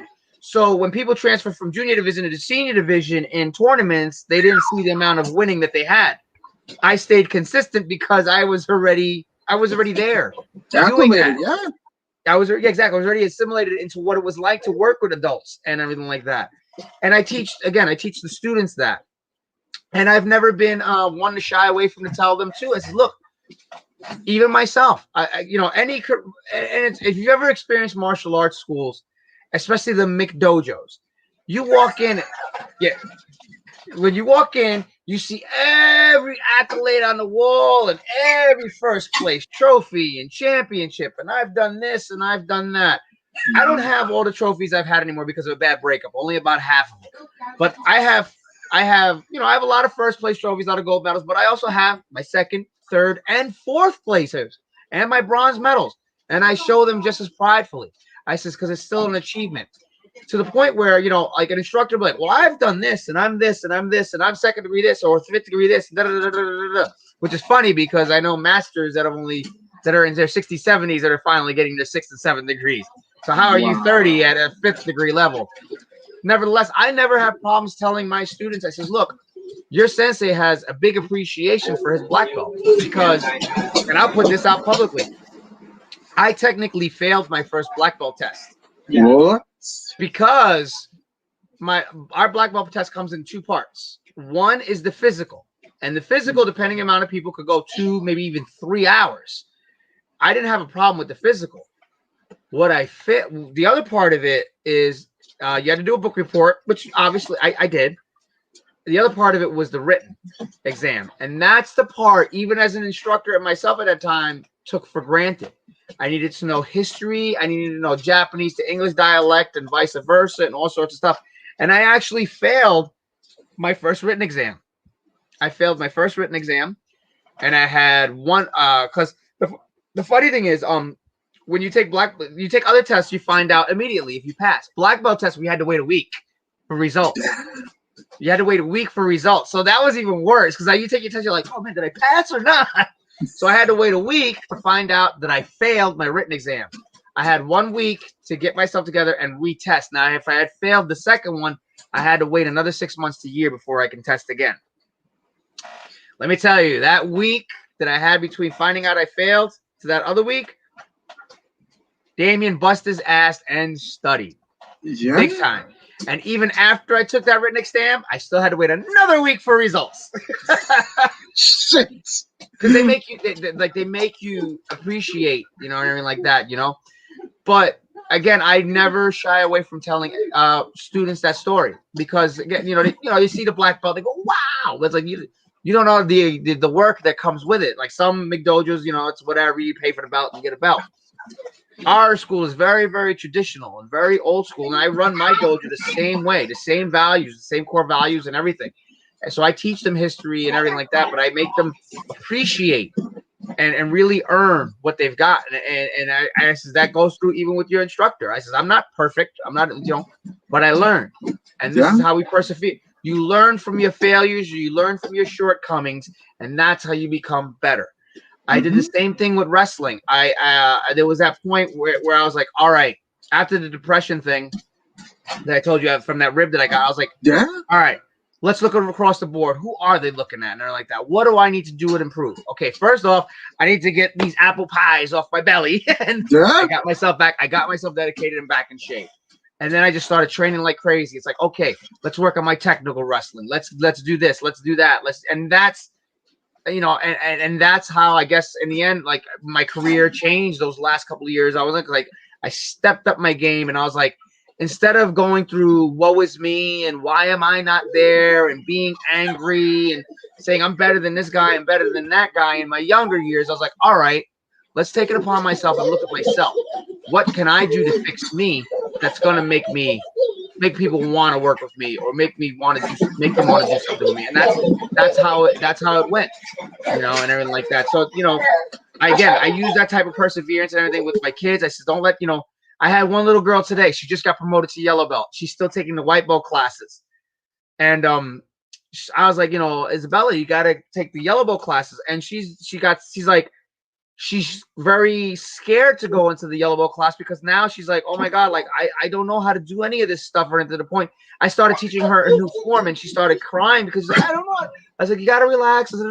I says, I know it's new. I know it's different, but look how hard you worked to get to yellow belt and how happy you were. I says, now it's going on to the next stage, and it's the same thing. I said, you're gonna learn the same things, but you're gonna add to it, just like regular school. We add to it, and then you're gonna feel just as great when you get to the next belt, and so forth and so on. And that's what I teach them. I says, new things are scary, and it's okay to be scared, but you work through it, and you'll see it. It'll start coming and everything like that. So I'm always for the push and the perseverance and everything like that. Absolutely. That's like a big thing of especially the wrestling business. Wrestling business is a nasty business when it comes in all facets. Let's say all facets of it, from the indies to the sign. It's a hard business. It's a very hard business, and you can watch as many shoot interviews and documentaries as you want, but it's way different than living it. Let me tell you, way different than living it, and it's not an easy mistress. No, but I mean, obviously, your wrestling career means a lot to you. Your students who you're currently teaching, as well as who you've taught previously, mean a lot to you, which is pretty symbolic that you get that message via Twitter DM from your former student who's now teaching English in Japan, right? And this comes, oh my goodness, 2 weeks before arguably the biggest match and not just match, it's a tournament of your life, the ECWA Super 8 tournament. And I mean, we were kind of talking off air, we kind of brushed up on it. Like that was your mind's eye when you started in the business, like to get there, just to compete, right? So and using kind of Japanese culture and what have you, it's a bit of a lotus flower, right? And anybody that knows about the lotus flower, right? You don't get an amazing, exquisite lotus flower without the shit, right? You get the more beautiful the flower, the more deeper and murkier and crab and just crap all over it, right? And simultaneously, as it blooms, it also dies, right? Yeah, exactly. And that night of Damian Dragon, that was a whole new life, right? Oh yeah, absolutely. It was the last announced till the end was just couldn't write better drama TV from the time it was announced to the end. I couldn't write a better dramatic series than that if I ever had to. It was just like there was so many things within that short 2-3 months that it was just like, wow, is this really how this is playing out right now? This is amazing. Because there was a lot along the way. Those last few months, really was a lot. I mean, I guess how did you find out about it? Your inclusion, because it is an invitation only. So let's see. Matt and I have been working stuff where there was friction between us for a while, and then and there was like we use a lot of when we were heels, we used a lot of actual frustration that we had with certain things in our promos. So, and everything like that. Like there was certain things that we were aggravated and angry about. So we curtailed it into promos and things that we did. But it got to the point where I knew it was time to start waning my career down because it was one, physically it was hurting. Even just to get in the long car rides, it was hurting. Like, it was just like my knees hurt. To sit in a car for that many hours, it just hurt. It was just starting to hurt. And again, everybody hears how it affects families, even down to the independent wrestler. You got to remember, independent wrestler, though we don't have the schedule that a WWE person has, which is pretty damn hard. You think about it, it's damn near close though, because we're 9-to-5ers. Whatever we do for a job, we're 9-to-5ers, Monday through Friday, whatever it is. Yeah. Begging for any time off we can get if we've got to do a Friday booking or something like that, an opportunity comes up so we can do it. So we're 9-to-5ers, Monday through Fridays. Then we're gone most of the weekends. So that's how it's kind of panning out. And those last 2 years was working out like that because Matt and I were consistently booked almost every weekend. Like, so we had ECWA. We had started doing stuff with ROH. So we were like Fridays we would leave and we'd go to Baltimore for TV tapings. The TV tapings were there from afternoon all the way to late at night. And there was one TV taping. We were only going to do the Baltimore one, and they were like, come to Pittsburgh. And we're like, okay, no problem. So I called my said, babe, we're going to Pittsburgh. So we drove like halfway to Pittsburgh, did the Pittsburgh thing. We didn't even get used that night, so we were a little bit dejected. But I met Bruno Sammartino, so it was actually, and him and I had a good laugh that night because he comes to me, he goes, are those tattoos on you? They real? I says, yeah, but my father wishes they weren't. And he got a good laugh out of it and like that. You know, we had a good moment like that. He actually, but we didn't even get used on the Pittsburgh show. We stayed to the end, so that was a little disheartening because it was like, wow, you guys asked us to come and we just did the crew stuff. But whatever. Matt and I, like, we left. We were both freaking exhausted. We just did Baltimore on Friday. We were in Pittsburgh on Saturday. We sat through the whole show. Didn't even get used for anything. We got used for nothing. Wow. Shot all the way through. I got home at 10:30 in the morning on Sunday. My kids are young. They want to play, but daddy's tired and exhausted and everything like that. You know, and I pass out. I got to go to work the next day and everything like that. I pass out on my wife and everything like, I'm tired. And, you know, then she's like, you know, she's going to like a lot of birthday parties and social events because she's already retired and everything. So she's going to birthday parties and social events. And so, like, other than my physical pain, like, it started to really hit home where it's like, one, like she was like, basically, you know, she was like, I would rather have my husband next to me than to tell people you're at a Ring of Honor show. I'd be much prouder to have my husband next to me than tell him he was working Ring of Honor. She goes, yes, it's cool. She goes, it's amazing for your career. It's great. But I'd be prouder still to have my husband next to me and not to be at a social event and feel like a single mom. This is, oh, that was like, ugh. Yeah. But the other one that really, my now oldest son Seth, you know, he was in his single digits and everything. And I make sets on the spectrum and everything like that. Yeah. But loves wrestling. I mean, he's been to wrestling since he was here. You know, the only thing he loves more than wrestling is video games. It's wrestling and video games, especially if it's Mortal Kombat. He'll talk your ear off Mortal Kombat and wrestling all day long. But for a kid who's very young and thinks daddy's the coolest because daddy wrestles and he loves wrestling, I says, you can be the biggest heel in front of a crowd and the most hated. Nothing will make you feel more like a heel than hearing your son say, I'm always missing daddy. And that hurt. And that's when it was like, all right, it's time to get this done. So I got in the office with Zanoli, Tartaglia, and everything. And I got into the thing when I says, guys, I said, look, I said, the end of this year, that's it for me. I says, that's it. I says, you know, regardless of what you decide to do, Super 8 or whatever, I'm just like, you know, this is it. This is it for me.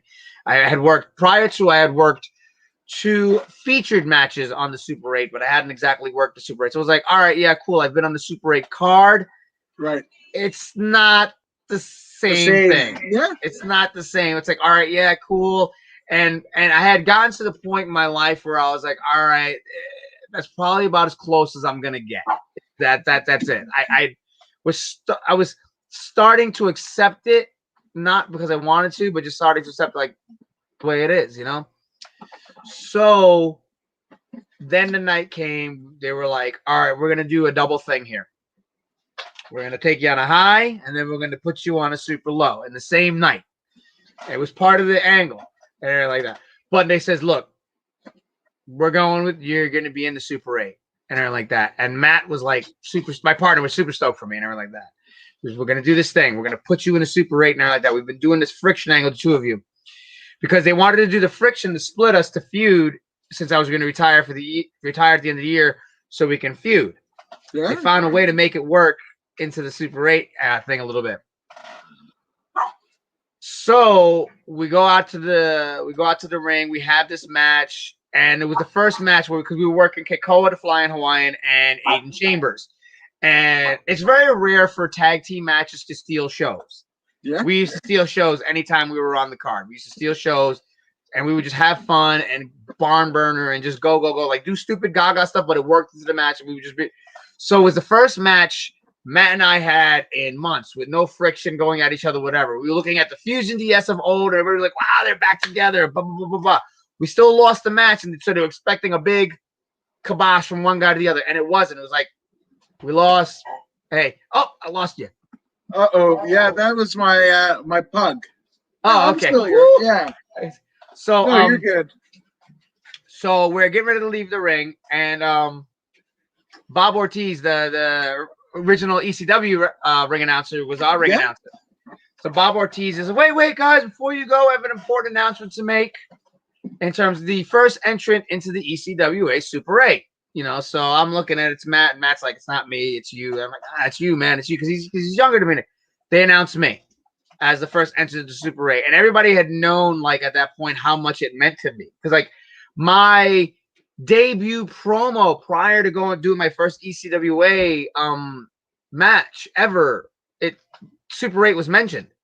It's on my YouTube channel. My very first promo for my ECWA debut match is I wanted to be in a Super 8. So now this was already 3 years earlier. So people knew this already. So they announced me. I go ballistic, emotions. And it was legit. Even though I knew they were going to announce me, to hear it on the microphone in front of the audience, it was like, again, like anything, don't believe it until it happens. They told me in the locker room it was going to happen. Okay, cool. Awesome. Thank you. I was happy. Thank you guys so much. But again, it wasn't real until now. You guys have said it in front of everybody. So yeah, I mean, I legit got emotional. Matt legit shoot hugged and everything like that. Now here comes the roller coaster ride.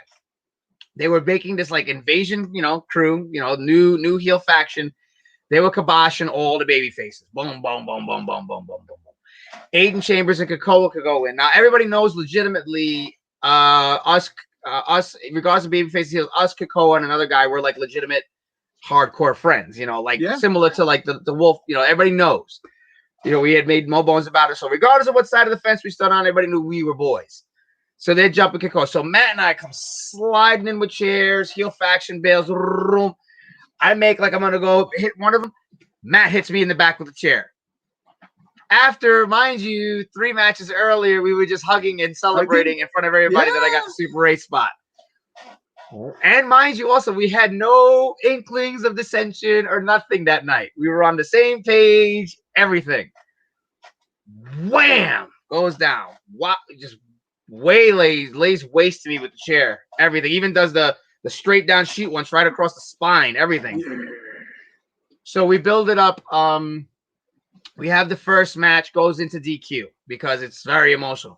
So I challenge him. Then I says, let's go into a no DQ match. Anything goes. Let's go. Let's freaking put it out there. He says, I'll do it if you put your Super 8 spot on the line. That's exactly what the thing that Damian's been chasing the whole way. So let's do it. And the match we had is actually on YouTube. The no disqualification match is actually on YouTube. Incredible match we ended up having. I went over and everything like that. So now we're completely separated. That's a blow off. I have one more match prior to the Super 8. So, and everything like that. We do a build up between a little tension build between me and this other guy, Chris Wilde. Chris was put in for his second Super 8 tournament and everything like that. Chris Wilde, so we actually have there's a good promo that we have too. I think it's on YouTube as well. Where he's like, I've been like, I go out and I make the same baby for him, and he goes on this whole tangent and he goes, nobody's stopping me from my dream of winning the Super 8. And I go, and I turn around, and I go, I grab the mic and I go, I was with you until that last part right there. I says, you have been in the Super 8 before. This is your second chance. I've been waiting 18 years to do this. And so we go into a whole thing. And he's like, so the crowd's like, So we do like a little handshake thing. We do the left to right thing. And then, Chris had this great envision. He goes, remember when Hogan and Warrior, like, what were they? He's like, let's do this. Yeah, So we do the whole intense thing. Flash forward, Super 8 comes out like that. Chris and I are in first round matches against each other. Now, the cool thing about this is Chris has been with ECWA since the Kettner days. Yep. And people love him. And because of my whole thing, like my last few months after I told everybody in promos, and it was true, I wasn't doing promos anymore. I was legitimately shooting from the heart and everything like that. I was legitimately shooting from the heart because what had happened was I had, in wrestling, you have all these different personas and incarnations of what you do. So I knew I was on the last leg, and I asked a friend of mine. I met him my friend Mike San Gregorio. I met him as a commentator while working for NWA. And I says, Mike, you follow my career. I says, I've done this Disturbed thing. I've done Simply the Best, and I've had Fusion DS. I says, all right, I'm on this last leg here. What can I do to like get the people into me for this last leg of the run? He goes, do something you've never done before. Just be you. He goes, be yourself. Be you. People love you guys on Nerd Herders and everything like that. Be you. Say what you're really feeling and everything like that. And he goes, besides, if you say what you're really feeling, what are they going to do to you right now? Fire you? Which would, And again, I never believed in the term firing in independent wrestling. It's the lamest thing I've ever heard. Nobody, real quick, guys, nobody gets fired in the independents. They stop booking them. You get fired when you work for a company. You don't get fired from an independent promotion unless you have a contract. They're just not booking you anymore. So let's lose the term fired. Nevertheless, because they just won't, what are they going to do? Exactly. A little reality there. I never understood that. So just be you. So that's what I did. And I wore my heart on my sleeve, and I just let it all hang out, and I let it all hang loose and everything like that. And it worked in the sense where like they appreciated from me. And when people are emotionally invested in the person, that's when they really cheer for you. So now in this first round match, you got Chris Wilde, which is like longtime favorite because he's been there for so long. And now you've got me, who's probably, as ECWA had dubbed it, like probably the most emotionally driven popular guy in the history of the company, because I was so real about it and people knew this journey and everything like that. So the noise level was just freaking incredible. Yeah. And everything like that. Leading up to that night, as I said, it was like kind of an emotional. I did like interviews and everything like that, but like as every week got closer, I was just like I had dieted harder than I'd ever did. I was in the best like muscular shape I had ever been in. Everything. I mean, I went hardcore. I went on this extreme diet to drop body fat. It's a water, meat, and vegetables diet. You only do it for 2 weeks. 2-3 weeks. I did it for 8, which is that picture. There's a picture on me where I'm standing holding the thing and I'm like super lean. Yeah. That was the peak of the 8 weeks. Then the picture I had sent you where I'm standing like this and that is Super 8. That was just adding a cup of carbs at night and everything like that. So I stayed cut, but I built muscle while staying lean. So I was on like a super diet. So like that, and then there was like, again, with every week that went by, it was like really emotional. Like I was like, wow, we're getting close. Yeah. I had my last workout the day before, and everything was going good. And I'm working out. So now here we're getting into the nitty-gritty of this, the last 24 hours of the Super 8. I'm doing my workout, and I feel like a really weird, not comfortable twinge in my shoulder. I'm like, oh, that's not good. I'm like, that's really not good, and I don't need this right now. So I dialed it back on my workout a little bit. I went home, and I was kind of nursing it. And I says, babe, I think I fucked up my shoulder before this thing of all times. Now, it's like now. Woke up the next day. It was all right. It wasn't too bad. Little I know that was going to be the least of my concerns going through the night. Yes, there's going to be drama that unfolds as we go. So I'm on the car right there. My wife and everybody's going to like meet me there. So I'm on the car right there with my friend Mike, the one who of all people told me, and his wife who told me like just be yourself. I don't know. Yeah. And I had done this trip for 3 years now. 3 years. I know the road back. It was probably the longest ride I'd ever taken getting there. And we had to be there early because we had to do photos and everything like that. Like it was like the earliest curtain call I've ever had. Like we had to be there, I think like 12 o'clock or something like that. We had to be there early, like 12, because you got to go through all the matches and all that. And the rounds are even kayfabe to guys in the tournament. Wow. Like the rounds are because they don't want nobody going out and slipping anything to anybody. They don't want nobody going out and saying anything to no one, So I get there finally, We do the pictures. We're going through the step-by-step process, everything like that, of the tournament and everything like that. So again, I knew what was going on that night prior to, because again, I knew. That's also why I was super emotional, because again, about a month prior, they had talked to me about, as I mentioned at the beginning of the show, about potentially retiring that night, and I agreed to it. So I knew what the deal was and everything like that. So like when I did my photos and everything like that, but so again, the night's going, people are filing in, and I wanted to make it. I was like, all right, if I'm going out, I'm gonna make this special. And this was by far, for those that have followed the Super 8 from beginning till now, I will tell you, and this is not a knock on any Super 8 prior to or after. This is legitimately the most emotional Super 8 in the history of the tournament. Mm-hmm. Not just because of me, but everybody on that, almost everyone on that thing had a real emotional story going into it. So you had me, which was the 18-year chase.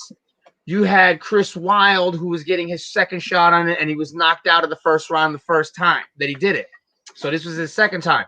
Papa Don, who was looking to back-to-back win, which hadn't been done yet. I think, or either Christopher Daniels was the only one to do it. Yeah. Like, so he was looking to do back-to-back wins.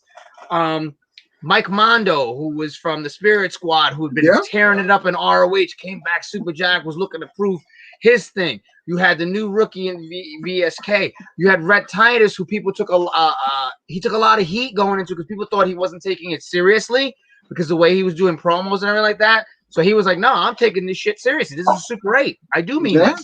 So he was looking to do it. You know, Vordell Walker, who had a lot of attention and everything like that.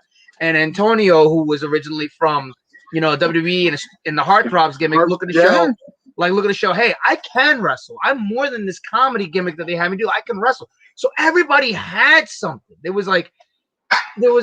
You couldn't write it. Like, that was the thing. Like, it was like you couldn't write a better storyline for any card, because it all naturally fell into place like that. It was so emotional. So come on, do the medals. Chris and I wrestle our first round match. Now, again, the crowd was like unbelievable, but I wanted to do something special. So I literally did each round like a moment in history of myself. So when I come out for round one, I'm actually wearing my old team jacket that I hadn't worn since I was 19 years old from the karate team. And my sensei and his wife were there at that time for the first round only. So I was wearing my team jacket. Now, one of the commentators, Anthony Chico, he was my student when he was 9 years old. What? And now he was growing up because he had a great voice. So he was a commentator and ring announcer for ECWA, because the voice of Thunder. He had a great voice, just a great talking voice. So when he saw the jacket and he caught it and he did the commentary on the DVD, he goes, that jacket, and he gave the history on the jacket and everything like that. So round one happens. Chris and I have a great match, but somewhere in that match, I hurt my wrist really, really bad. I'm right-handed, of all things. So something didn't feel right. I didn't know if it was on the finish or whatever, but I had sprained my wrist really bad. So if you notice how taped up my right hand is in the last round, it wasn't taped for the aesthetics. It was taped to keep my wrist in one position, so I couldn't bend my wrist back and forth and make it any worse. So did that one. Round two comes out. Now, this was a surprise to my wife. I'm wearing a long black trench coat. She didn't know I had it with me. That was the one where we used to work Disturbed Dreams. So she had no clue I was wearing it. She was like, oh my God. And again, Anthony Chico picks up on it, says it in the commentary. This is the jacket that he wore during, you know, he picked up on it really quick. And he was like, you know, so boom, Mondo and I have a fantastic match, and everything like that, you know, really good. But something in my right leg wasn't feeling right. It was like feeling like jelly. I was like, man, something didn't feel right at all. Last round's coming up. I am thoroughly emotional going out into it, and I feel bad because I was very upset that night, as well as Papa Don, because I had told them my last match I wanted it to be Papa Don, because Papa Don and I had went way back. We had started wrestling each other in tag teams, But then we had started wrestling singles, and we just had a natural chemistry. We always had a natural chemistry and always had stellar matches. Let me tell you, Papa Don is a perfectionist. He is a perfectionist. But the matches he provides and the promos he provides shows you why he's as good as he is, though, because he's that meticulous. So we're going over everything, but I was so emotional, and I was always spectacular at like holding in, retaining what we went through, but I couldn't. I was like already in the, I just couldn't. I remembered some of it, but there were moments I was blank because I was so emotional. And so it got where, like, he got physical with me, which is fine, and I deserved it, like that. But there was one particular spot. Oh yeah, so then the last gear I'm wearing is actually good, because remember I said everyone. So the last gear I'm wearing, those that know me, I'm a gamer, but also I am a huge Mass Effect fan. Mass Effect is my number one. So my gear is actually Mass Effect inspired. So it's got the N7 stripe and everything like that. And I came out with the N7 hoodie on. I had the N7 hoodie and everything like that. And again, Chico picks up on it. He goes, that's from the. And those of you that know, he does the Nerd Herders thing. So Damian's expressing, his nerd. He goes, and then so he rounds it all out in the final match. He goes, what we've seen tonight is literally a timeline of Damian Dragon's life.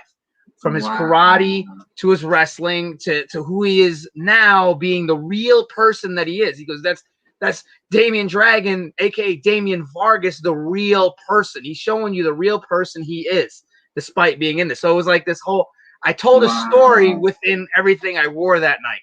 I was telling us, like, I was basically what people weren't catching. Like, they knew I wanted to retire at the end of the year. What they weren't catching, I was literally giving them. I'm giving you the Easter eggs, I'm giving you the timeline of events because we're leading up to this being the crescendo.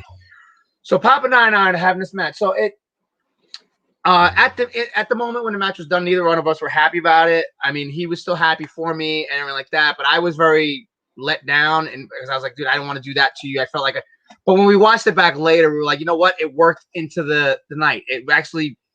It worked into the story of the night and the real feel, because like it really did become a fight at times. It did become a fight, not just with each other, but it also became a fight with myself, because there was a spot. Now I put him in like this combination sharpshooter cloverleaf thing, which is arm. It's like this weird thing. I used to call it. So I put him in it. So when I go to sit, now remember I was saying the Mondo match, my leg felt like jelly. Yeah. I go to sit and I feel a pop on the back of my right thigh. And suddenly I got no leverage. I can't put anything on it. It's spaghetti. It's complete spaghetti leg. Now the next spot supposed to be is he works out of it or he doesn't tap. So I let him go and I have to super kick him a succession of like 3 times in the face. Bap, bap, bap. That was like the next spot. I kick with my left leg. My right leg is my base leg. My right leg is now spaghetti. So I'm struggling trying to do these kicks. And I'm like, I'm screwed. I can barely move. I can barely walk. So the limp you were seeing at the end was my legitimate limp. I was legitimately limping. My leg had nothing in it. I had nothing in my leg at all. I couldn't put any leverage or nothing. So he's working me over. I mean, my face looked like a train wreck the next day. It looked like I was in a car accident. What? But we call it a little early. We get to the top. He puts me up. He says, dude, we're going for the finish now. He goes, your leg is done. You can't do, because I really couldn't do much of anything at this point that was going to look good without hurting the match anymore. So he puts me up. We set up into the finish, which I was doing the Ace Crusher by then. Yeah. So I do the Ace Crusher off the top onto him for the finish. Boom, 1, 2, 3. And I couldn't even move. I'm laying there. And John Finnegan's like, get up. I was like, I can't get up yet. And everything like that. Papa Don rolls out, boom, boom, boom. And then we had the finale. And then you see what you saw and everything like that. Mm-hmm. But it was funny because the ending was so fast watching, but it was so slow for me, and like it felt like slow motion, like out of a movie. It legitimately felt like slow motion, because he puts me up there and he has that moment. He says, "You ready, kid?" I says, "I'm ready. This is it." And I put him down, and it was like my body. I literally heard my body. It sounds weird, but I literally heard my body talk to me in that moment as I'm trying to stand up on the top rope. Because remember, I got a spaghetti leg now, so I'm trying to stand up on the top rope. And I finally, like, get the strength to get myself to stand up there, and I literally hear my body say to my head and in my brain, "This is it, kid. This is it." I jump, we hit it nice, boom, 1, 2, 3, and I'm laying there and like I'm all emotional and like my body's like, "That's it. We can't." And my body is like literally still talking to me, saying, "We can't do this anymore. We can't do this anymore." Between my wrist, between the shoulder the day before, out of nowhere, my wrist in round 1, my thigh started acting up in round 2, and then finally just going to shit in round 3. It was literally my body saying, "That's it. That's all I can give you. I can't give you no more." Like I went through 4 months of like hell with dieting. I had to give up Reese's for 4 months. And those that know me know I'm a Reese's fiend. I had to give up Reese's for 4 months. And not only that, to the point where like fans in ECWA knew I loved Reese's so much. Like, you know how like they toss Austin the beer. Yes. The fans would do that to me with Reese's products. I kid you not. I would go end at matches, and I would be catching them from the audience and come to the back. I would come through the curtain and Papa Don, and everybody, "What that? They bring you Reese's every month." And Papa Don's as big a Reese's fan as I am, by the way. So he was the one guy I had. So everybody else would be hounding me, and Papa Don was like on the sneak. I'm like, I sneak him one. He goes, "You better give me one." You better give me one. But yeah, like they would. Like, so I went 4 months no Reese's and everything like that. I gave up like so much for it and I like that. And again, you know, my body was like, "This is it. We're done." You know, and everything like that. And year later, Kiko pulled me out for one more match, and that one definitely was like, "Oh, this ain't never happening again." Well, yeah, you can't Ric Flair it in TNA, right? Like, well, the Kikoa thing, I did it for Kikoa because about a little more than a year later, they inducted me into the Hall of Fame and everything like that. And then Kikoa was doing like a benefit show in his town and everything like that. And he's like, "Look, let's have one more hurrah," because his partner, Aiden Chambers, had retired before me. Right. I had retired. Now, Matt was hanging up the boots himself. Matt was going to hang up the boots himself. So Kikoa was the last one going on. So he's like, "Guys, let's do one more. And let's do it at the place we should be. Let's main event this bitch." And everything like that. And we'd only main evented one other time. We main evented the K Cup when they won. We main evented the K Cup. But he's like, let's main event it. No storylines, no nothing. Let's just go out with a bang one last time. He goes, "This is all." So I says, "You know what? One more for the road." We did one where we did a lot of fun. We did a lot of gaga. And what was cool is the people he had on the match on the card, everybody stayed in the dugout and watched. And they literally felt like they're like his then fiance was like, she actually posted, they got a cool picture. She's watching again. She goes, "I'm literally watching the greatest match I've ever seen in history right now." Because it was just we didn't just incorporate high spots and technical and psychology. I mean, we did gaga, we pulled like any trick we could pull out, we were pulling everything out, and we were doing it at a whim. We weren't even really, we planned a couple things, but other than that, we were just like, we're just gonna do it, and we did it. So, so the ring was really lumpy that day, and their finish was the Spanish Fly. So of course, you know, they were gonna go over because it's Kikoa show, but we were gonna put them over anyway because again, we didn't care. You know, it was more about doing one more hurrah, and we had a blast. So we go to the Spanish Fly finish, my very last bump that will ever be, on a show other than helping training people if I ever do that. The ring was so lumpy, it didn't allow me to lay down flat. I landed in a V. Now, mind you, as I said earlier in the night, I have a sciatic pinched nerve dating back to when I was 16. So I came right down on it. Bang! I came right down. So right away, the bone swelled right up. So I'm laying there, and I knew something was wrong already. And I said, "Shit." So Kikoa's, you know, getting on me. He says, "I love you, brother." I says, "I love you too, brother. Don't ever ask me to do this again." So the adrenaline was still going. So I'm walking around fine and like that. We're doing the pictures, Mr. Lula, you know, because this is the last moment. We don't know when we're all gonna get together, gonna take photos like this ever again, you know. So we're taking it. We're living in the moment. We're enjoying it. We're loving it. Now my body's starting to cool down. I'm like, oh, I'm starting to feel it. So I get in my friend's car, same friend, Mike. I couldn't even sit in the car. I had to lay down to make it home because my back was in so much pain. I had to take the whole car ride laying down. I couldn't even sit. So I got home. I says, look, for anybody that ever wants to know, does Damian Dragon have a bug or an itch to do one more? Yeah, no, it was squished that night. I'm good. The bump card was finally stamped. Yeah, I was like, you know what? Any little bug or itch? Nah, squish. It's good. It's done. But, I mean, I'll happily get in. You know, I'll do a spot, or I'll happily I'm always more than willing to show up at a show and help and teach because I love it. Even wrestling, I love to teach to those that want to listen, and I love to guide to those who want to listen and like that. Because that's what it's about. Is sharing it. You don't keep anything you know. You don't. The way you keep it going is you teach it. That it goes back to the Johnny Rod's wheel. That's how you keep the wheel moving. When I used to work with Steve Carino and he used to mentor me, and the things he wanted to do was 0-1, he goes, guys, we're not reinventing the wheel. We're just putting a shiny new rim on it. It's the same wheel, but we're just changing the rims and making it pretty. But it's still the wheel, and that's it. And that's what I like to do, But again, like in terms of actually doing like a full-fledged match, whatever, I said, oh no way, no. Damian is in no shape to do that. But you're in regular shape. You're damn yeah. Well, the funny thing is, like I've been able to put on weight now because of age, and that's like the weight I'm at now is what I struggled to get to when I was wrestling. It's like now because of old age, really? Yeah. Thanks so much. Yeah, fucking irony. But obviously, you talked about the mentorship that you had throughout the course of your career, what you would like to do. So if Damian Dragon had any advice for the generation coming up right now, what would that advice be? Generation coming up right now. One, again, as I mentioned before, anytime that you have a veteran in a locker room, take that as a blessing. Ask. Trust me. Ask. Some might be nice, some might not be, but you don't know unless you ask. Mm-hmm.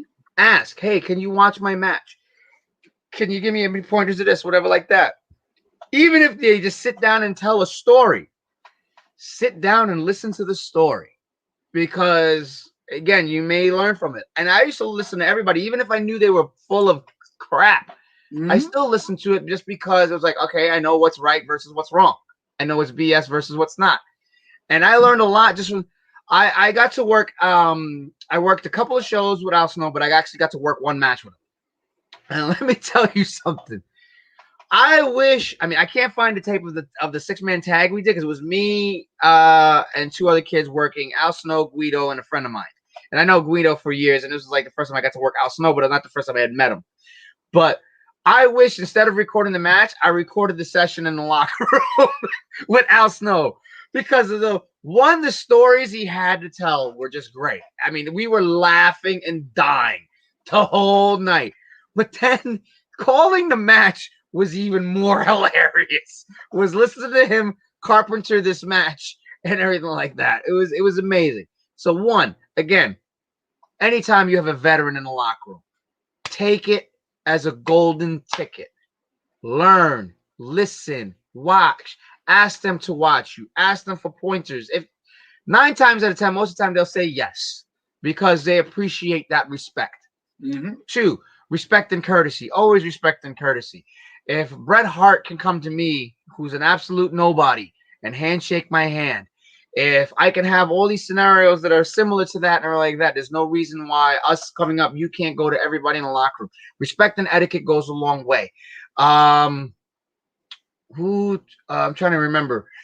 Simon Diamond, who I know Foxy had mentioned, one of my greatest mentors and teachers, and didn't get his due and credit in this business, but definitely one of the greatest minds ever. And I learned so much from, and to the point where he taught me the way I teach the kids, where he was like, well, what do you think? And he wanted to see what I would come up with. And he would I would know if I was on the right track or not.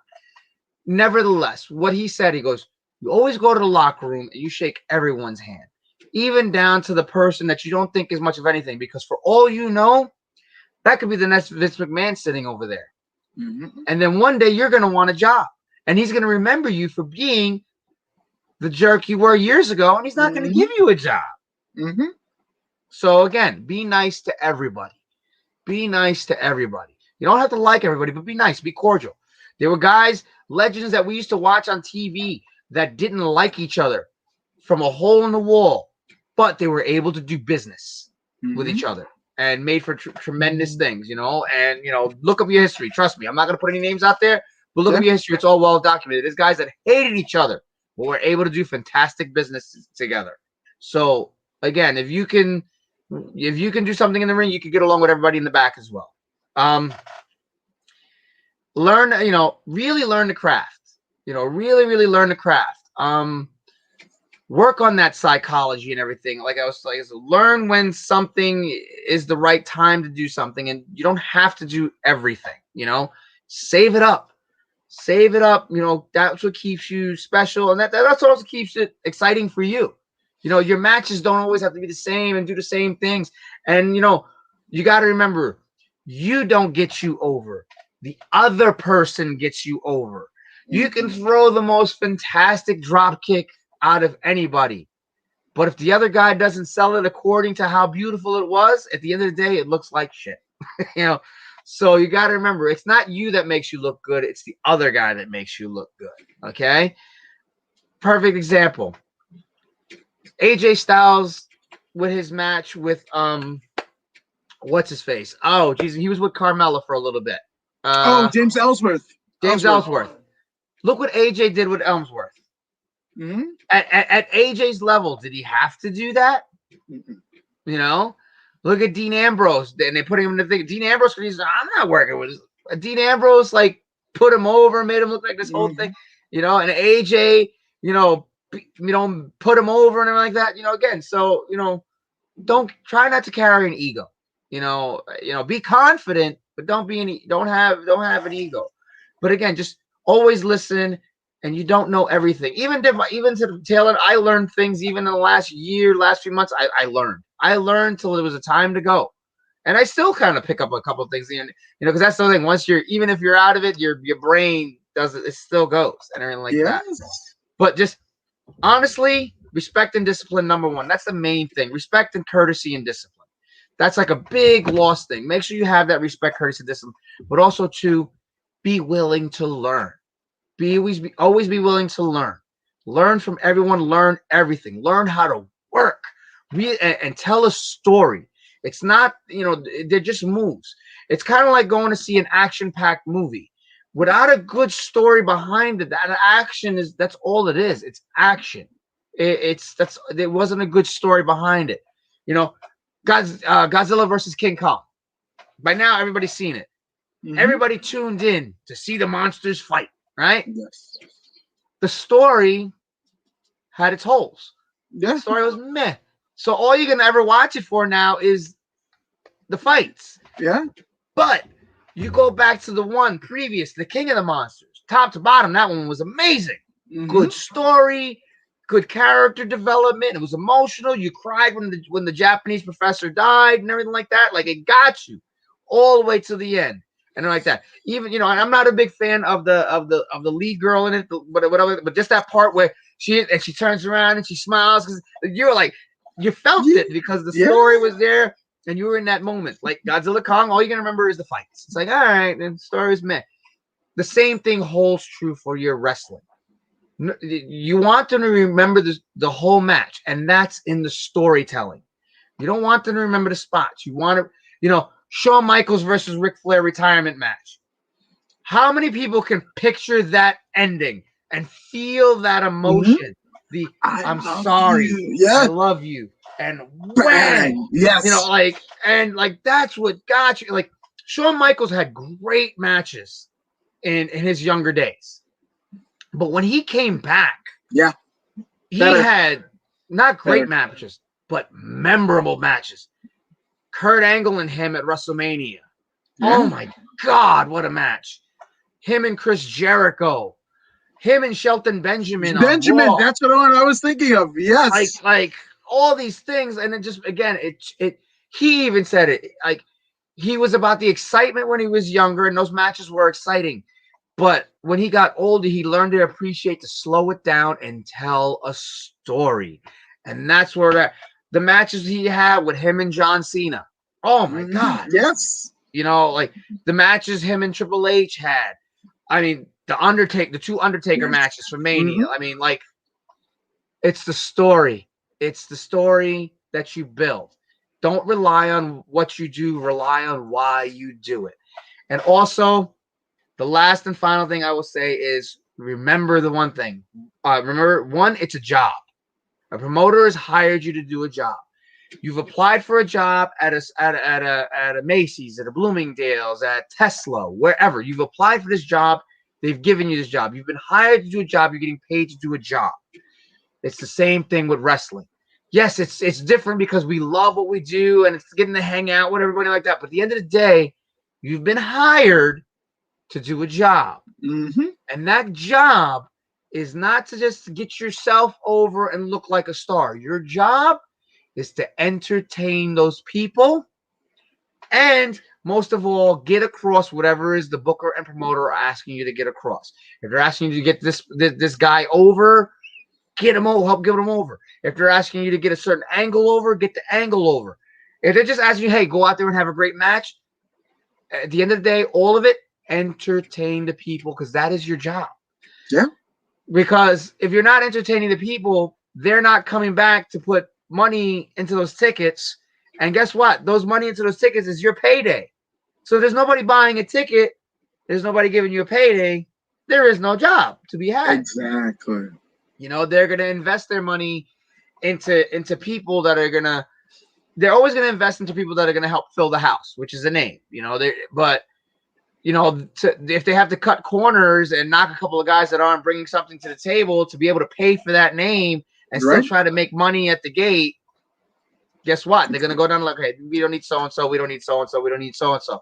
They're not really, bringing anything. It is a team effort. It's, you're not the only, it's everybody. It's everybody. The first match, I learned the first match is sometimes more important than the last match. I remember starting out, I always wanted to be, everybody wants to be the main event. And I got to be the main event. And guess what happened when I started becoming the main event? Gonna be on first. Because one, you gotta wait around so long. Yes. You're like, I'm waiting. But also too, I realized later in life, I realized the importance of that first match. The first match sets the tone of the night. People knock on Drew McIntyre opening up WrestleMania. Yeah. What some people may not realize is Drew McIntyre asked and told, they didn't ask, he told them he wanted to be first. He told them, the first show we have with people in the stands, I want to be the first match on the card. That's exactly what he told me. He's like, I want to be the first match on the card, the first show we have people. Because you're setting the tone and the pace for the night. You want that. You're set. It's the whole night. If a good promoter and a good booker has done their booking right, even booking a show is the same thing like working a match. You're taking them on a roller coaster ride. Yeah. We're going to start them out hot. We're going to give them something good. Okay, we're going to level them out a little bit because and we're going to bring them back up a little. We're going to level them out because we want them to have energy by the main event. There is such thing as getting the crowd tired. If you've just roared them and roared, no matter how good that main event is, you've already exhausted them. Like, oh my God, I'm tired. I can't do this no more. I'm tired. It doesn't matter what you do, you're exhausted by this point. And sometimes that's what happened. Edge, Daniel Bryan, and Roman put on a fantastic match. But there was 1 or 2 points they lost the crowd because they're tired. Yeah. They're tired. They're like, we just saw Rhea Ripley and all of this stuff, and they're like that, they're tired. So take these things. It's not what you do, it's how you do it.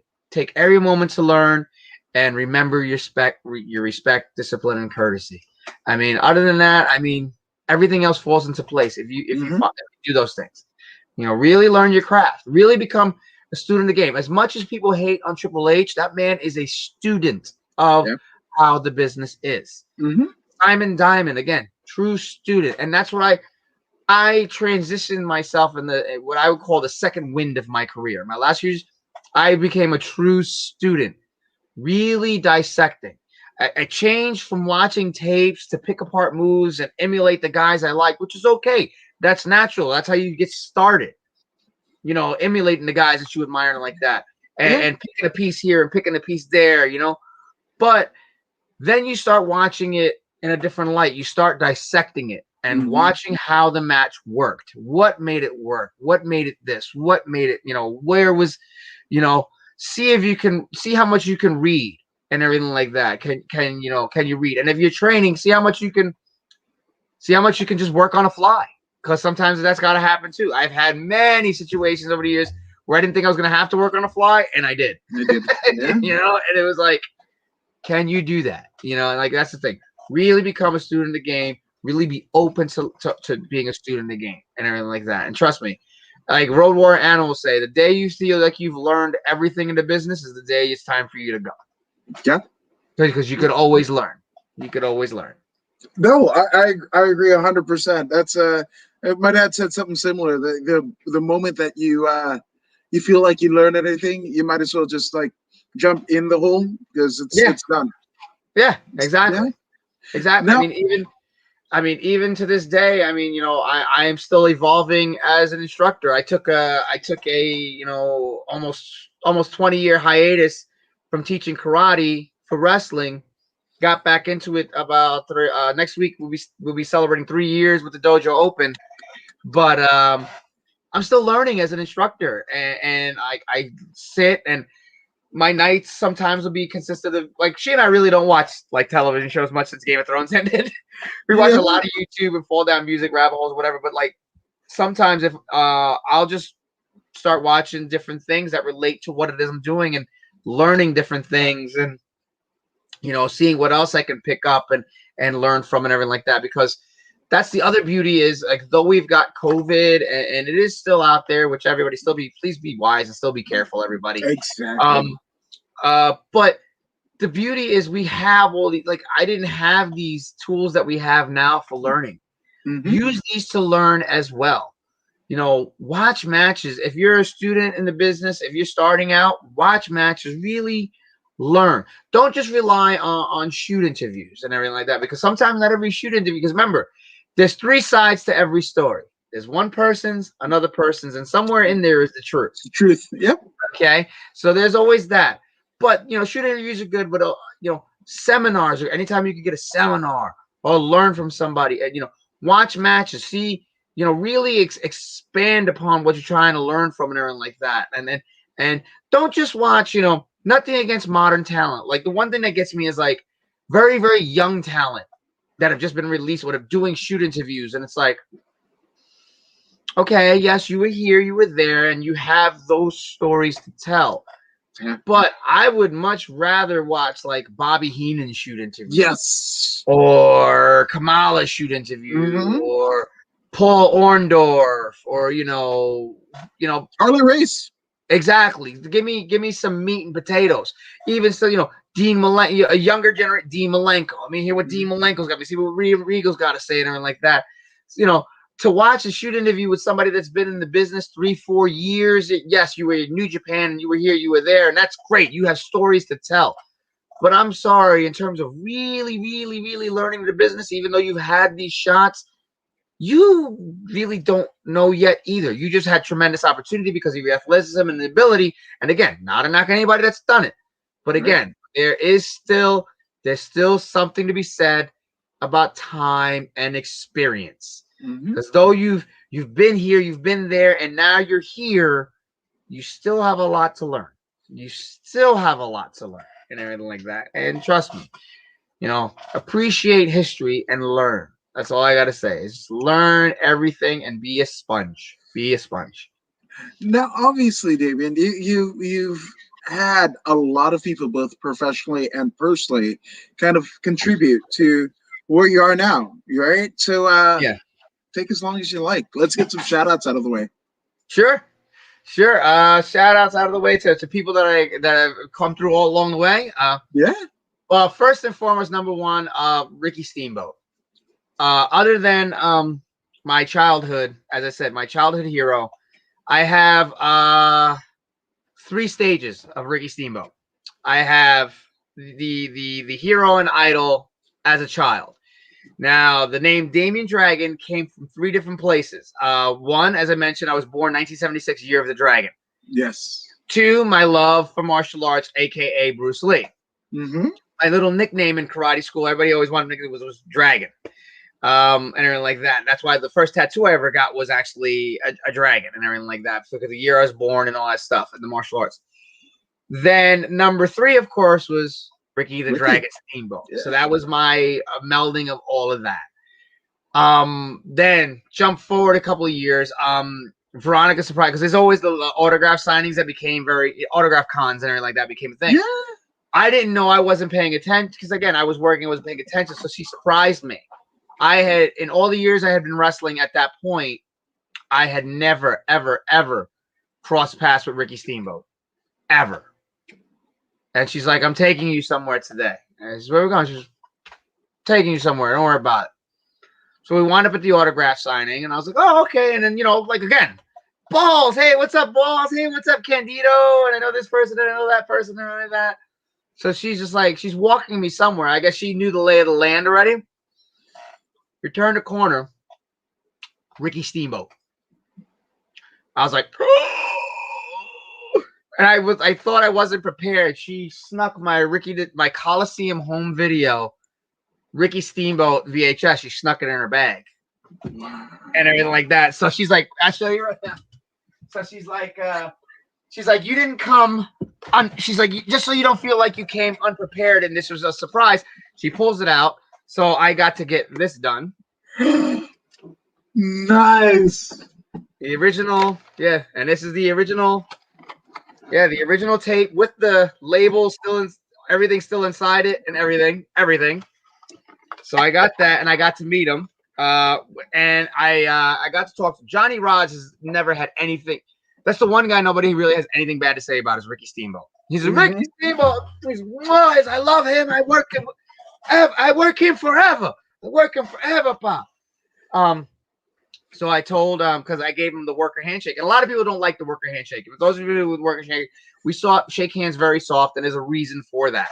But he says, oh, worker. I says, yes, sir, I am. So of course I had a spout. So you're like my all-time. And I told him who my trainer was and everything like that. He goes, really? He goes, you have a great freaking trainer. Da, da, da, da, da. And I says, look, I have to say I pride myself on this. From the day I started wrestling to this point, I always said I was going to master how do you do your arm drag, and I can do it. And they're like that. He goes, really? I said, he goes, how do you? So he didn't ask me to show him or whatever like that. He goes, what's the secret how to do it? I says, throwing your hip up and throwing your leg up high and rotating your hip. Coming in deep, and the guy does. It's actually the guy that does the rest of the work. He went, "You're 100% right." That's sick. So he quit. He didn't ask me how to. He just asked me how do you. What's the secret? What's the And I watched it and studied it so much to the point I was able to do the floating arm drag and everything like that. Like, and I'm talking deep floating, deep floating, just like him. And again, it's always the other guy that makes. If the guy takes a really good bump, that's what makes it look really good. Mm-hmm. So there was that. Now, so that was Interaction number one. Number one. Then he came back around to do a seminar here in Jersey, 2-day seminar. So I was like, yes, I'm getting in on that. I was like, I'm getting in on that. Now, little did I know, day one comes and like that.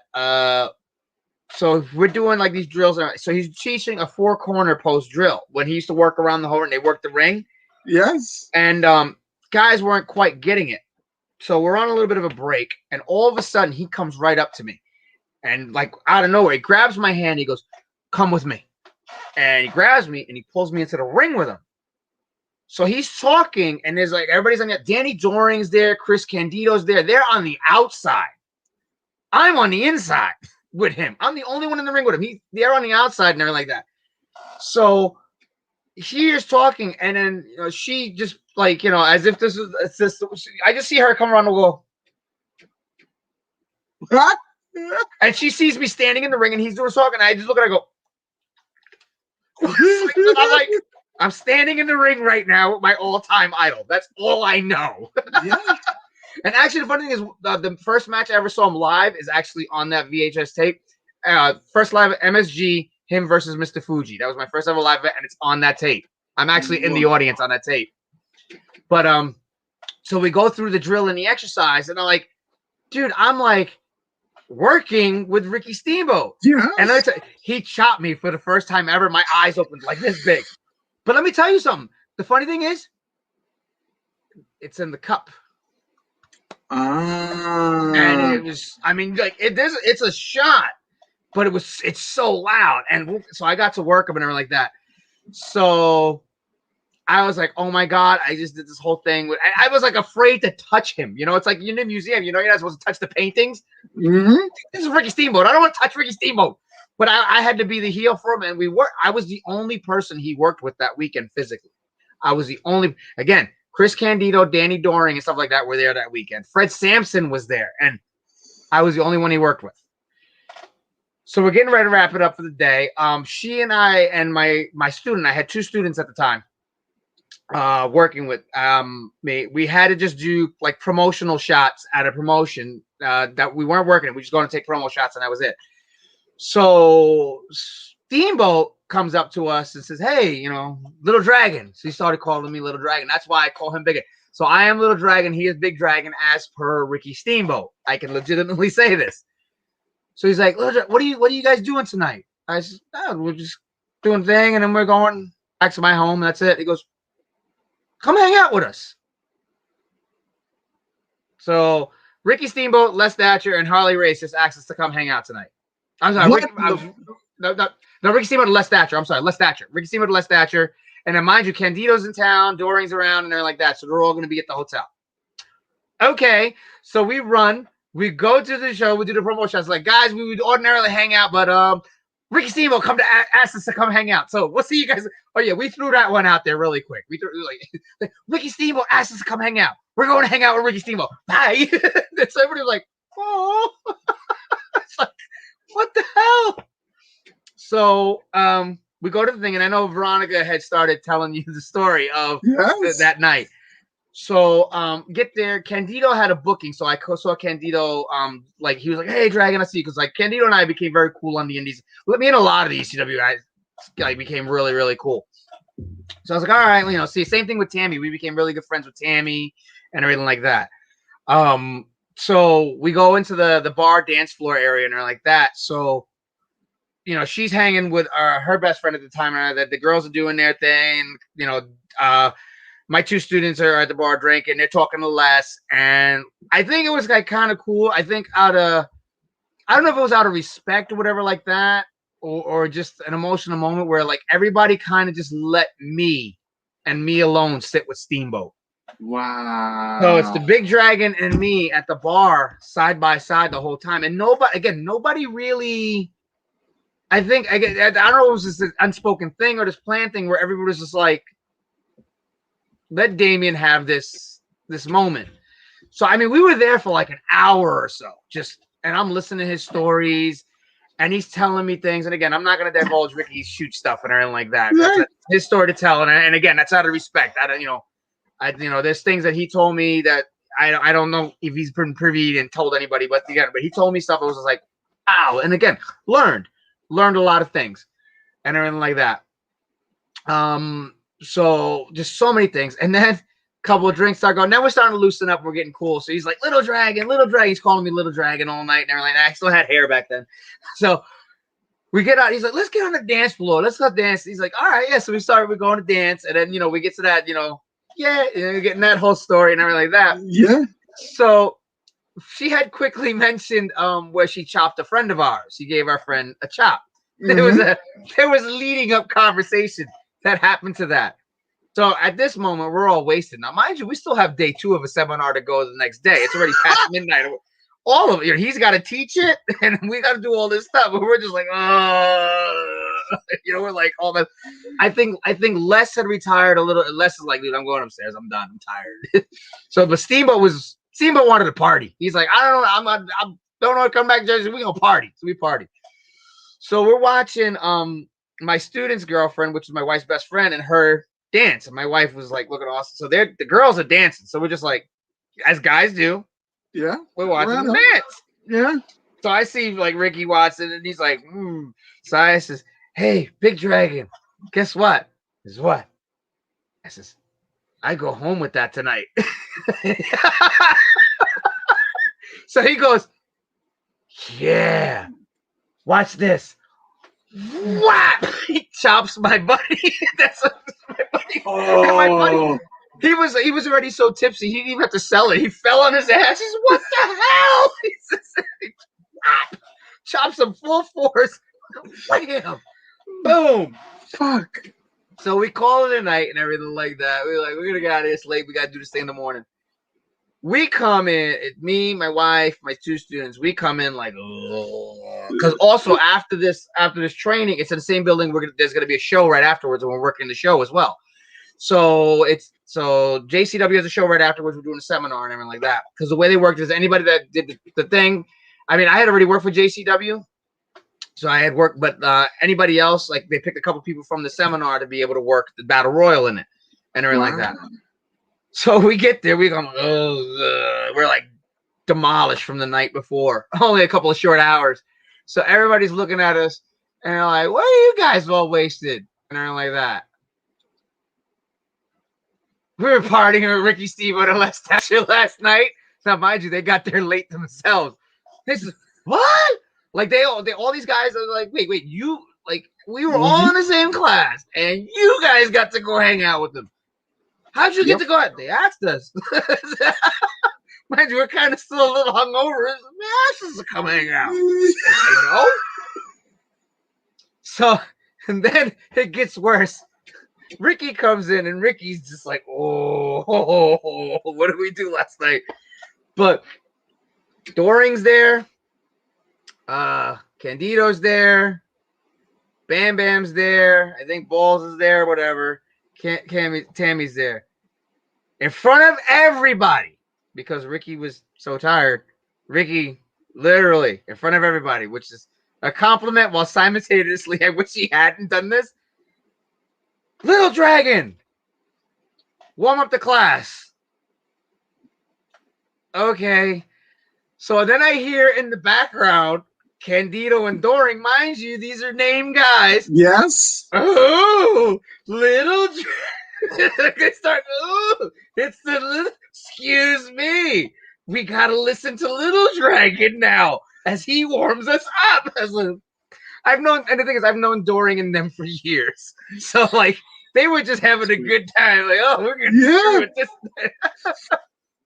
So we had that, and that was a hell of a time in the memory. Now, we jump forward and everything like that. We jump forward some time. So this was the last time I got to see Ricky. We were working for PWF Northeast and everything like that. And this was literally their WrestleMania show. Every promotion has their equivalent of a WrestleMania. The big, so, ECWA has the Super 8 and everything like that. So this is their WrestleMania show. So who better than to get Ricky Steamboat to referee their main event? They also had Harley Race there and everything like that. And Les was there as well. Harley was awesome. Harley was great. So it was funny. They actually hooked up like the TV monitor. And again, this is early tech stuff. So, they actually hooked up a television to the camera stuff, which is putting a feed to the basement, to the locker room. So we got to watch and everything like that. There was one funny story that I will put out there because, again, Ricky's known as the ultimate nice guy. So I will give you one tidbit of, whoa. Heel. There's a guy there, the referee. He was paid by like a DJ or whatever, get this like huge tattoo of Hulk Hogan, doing the pose. Yeah. And it's a really good tattoo. It has Hulkamania. It's got him doing the pose and everything like that. And everything looks amazing. And Ricky goes, "Couldn't you get a tattoo of a real worker on your back?" And again, like Ricky is, we've never heard him badmouth anybody. So we were all just like, whoa, like, woo, tell us how you really feel. So that's the only, I'll give you guys a little bit there. But so he says, nevertheless, so everybody's trying to impress Ricky. Everybody's trying to impress Ricky that night. Arm drags after arm drags after arm drags after arm drags. everything. And I'm listening and watching them. Now here's the ironic situation. There's going to be an ironic situation. All this. The guy I was working with, somebody I had worked with a couple times with him, this kid named IQ. This kid Pat. Him and I had a very good natural chemistry. Foxy was my manager. He had a manager too. She was also a worker. So all four of us just melded very well. We had a very, very, very good chemistry. Ironically, on their WrestleMania card, that Ricky Steamboat is doing the referee spot, which, mind you, Fandango, as you Johnny Curtis, was in the main event. What? Yeah, who I actually wrestled a few months earlier. But yes, Fandango, then known as Johnny Curtis, was their champion and working the main event. So, in an ironic twist of fate, on their WrestleMania show, guess who's working the semi-main event? Yes. Yeah. Me and IQ are working the semi-main event, which was the Ricky Steamboat, Randy Savage spot. Yes. Which was funny because the guys that were running the show booked it on purpose, knowing what we can do in terms of work. They knew what we could do in terms of work because we'd worked it. So they're like, you guys are going on in the what's now known as the Steamboat Savage spot. You're going in the Steamboat Savage spot. You're going in that semi-main. And like that. And they're like, look, if the man can't keep up with you, oh well, do what you guys do. Do what you guys do. So we go in, and I says, look, I have never had a chance to show Ricky Steamboat my floating arm drag to prove I can do it. But everybody's been doing it all night long and doing the spots. So I says, all right. I decided to go one better. I did one. I only did one because I learned the trick from him. You do one. But we worked in this spot. We worked this whole spot, working the ropes after. So I give him a deep floating arm drag. So he got to see the deep floating arm drag. But then we go into a rope spot and everything like that where I duck the line. And now this is the one apparently everyone said he popped. I ducked the line. I hooked the arm. Boom, boom. Double chicken wing up in the air. The way he beat Ric Flair. Yes. I did a double lifting chicken wing. And I studied Ricky Steamboat more than an arm drag. I studied Ricky Steamboat my whole. So they said apparently like he super popped for that. We worked the match, have a dynamite match, and we had the girls involved, we had everybody involved, down to referee, we had everybody involved. Have a killer match. Now here's where it gets thoroughly emotional for me and everything like that, where and this really changed my perception of what I had to offer the business and what I was doing in the business and everything like that from this point forward. And almost a validation, because this was also, again, this was only a few short months after being ribbed and losing all the way from that rib and getting ready to give up on my dreams of Super 8 and ROH and everything like that. So there's only a couple of short months afterwards. Like I was wearing like a shirt just to hide the couple extra pounds I still had. Yeah. We have the killer match. He goes over, which again doesn't matter. Crowd's going ballistic. Well, apparently we stole the show. Semi-main event, we stole the show. I come through the curtain. Soon as I get through the curtain, not because he had to referee the next match, but because he wanted to be standing there. Ricky Steamboat's standing right there. Grabs me by the wrist. You, come here.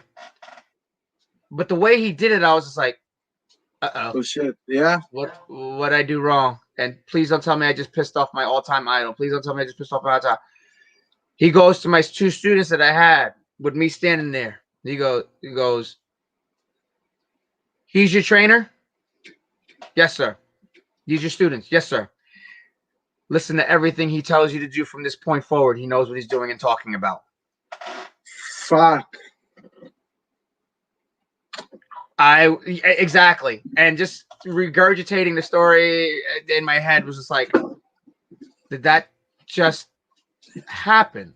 Yeah. And he goes, let me tell you something. He goes, I've seen spots and spots and spots and spots. He goes, I know we've only had, we had the one moment before and like that, but like you truly get it and you understand it. And they're like everybody's trying to impress me with all this stuff, and you didn't worry about impressing me. You worried about having a good match. Yes, you had your little homage, but he's like, what's the point is you guys told a phenomenal story. You had everybody involved, not just fifth and sixth ring post. Everyone was involved. Everyone's part. He goes, that was a phenomenal match. He goes, I dare this main event to do better than what you guys just did, and I'm refereeing it. Fuck. So we crammed in the car, and I was dead silent. Because ordinarily anybody would be like, ah, ah, ah. Like I was dead silent. And they're like, you're all right? And like, I kid you not, I cried in front of everybody in the backseat of the car. I cried. Because like to have that validation, and even to me, still relatively young and more to learn. I had more years ahead of me that I did. But like it was such a huge turning point. But then to have that stamp from your all-time idol, like who gets that? You know, how many people could say they had that from their all-time idol? So yeah, Ricky Steamboat, for obvious reasons, top of the list beyond being a great admirer. Number 2, getting back to Simon Diamond. Yeah. Simon Diamond, Pat Kenny. Again, as I mentioned, doesn't get the credit he deserves in terms of being a mind like that. He really helped, one, really start making me appreciate psychology, because he challenged me. When he took the book for JCW, when nobody else, the same guys that, you know, pulled the rib in that company, he pushed me. He saw something in me, but also he knew I had more to offer, not just physically, but up here to make me a better worker. He would go, all right, what do you think? I would come to him, Pat, what's the finish? Well, here's a storyline. What do you think we should do? Okay, I think this, and this, because this and this and this. He goes, good, let's go with that. And as much because the thing is, he told the owner and promoter, he goes, look, if I have the book, I have full control of the book. And that's it. It's my say. And that's it. Because they never liked my ideas or whatever the case may be. But that was his big stick it to them until they eventually got rid of him. But he was like, so long as I have the book, I have control, I have say. And that's it. So Pat would always ask me, what do you think? Why do you think this? Why do you think that? Also, he taught him and Dawn Marie, who's a sweetheart, like especially because he taught Dawn, and then they collectively taught us how to develop your character, your persona, your gimmick. Nobody believes it unless you believe it. You know, the like they say, Undertaker is that guy. Stone Cold Steve Austin is that guy. The Rock is that guy. That's them. The only way it's ever believable if you're really doing a convincing 180 version of yourself, but you got to make it believable. It has to be a living, breathing entity. It can't just be. I mean, how many guys have you seen like do a gimmick, you know, imitating Ric Flair and everything like that on an indie show? It's like, bro, we know you don't have limousines and Rolexes and all that stuff, but if you can make it believe, like I did a Simply the Best character that I had people buy into. It was kind of like a version. It was more of a take on Tony Stark. I would wear like a really nice watch and sunglasses. I was from Vegas and I portrayed it, but people bought it and believe because I didn't come out and made it look fake and cheap. I made it look real because what Simon had taught me is you have to make your gimmick persona as real as you are.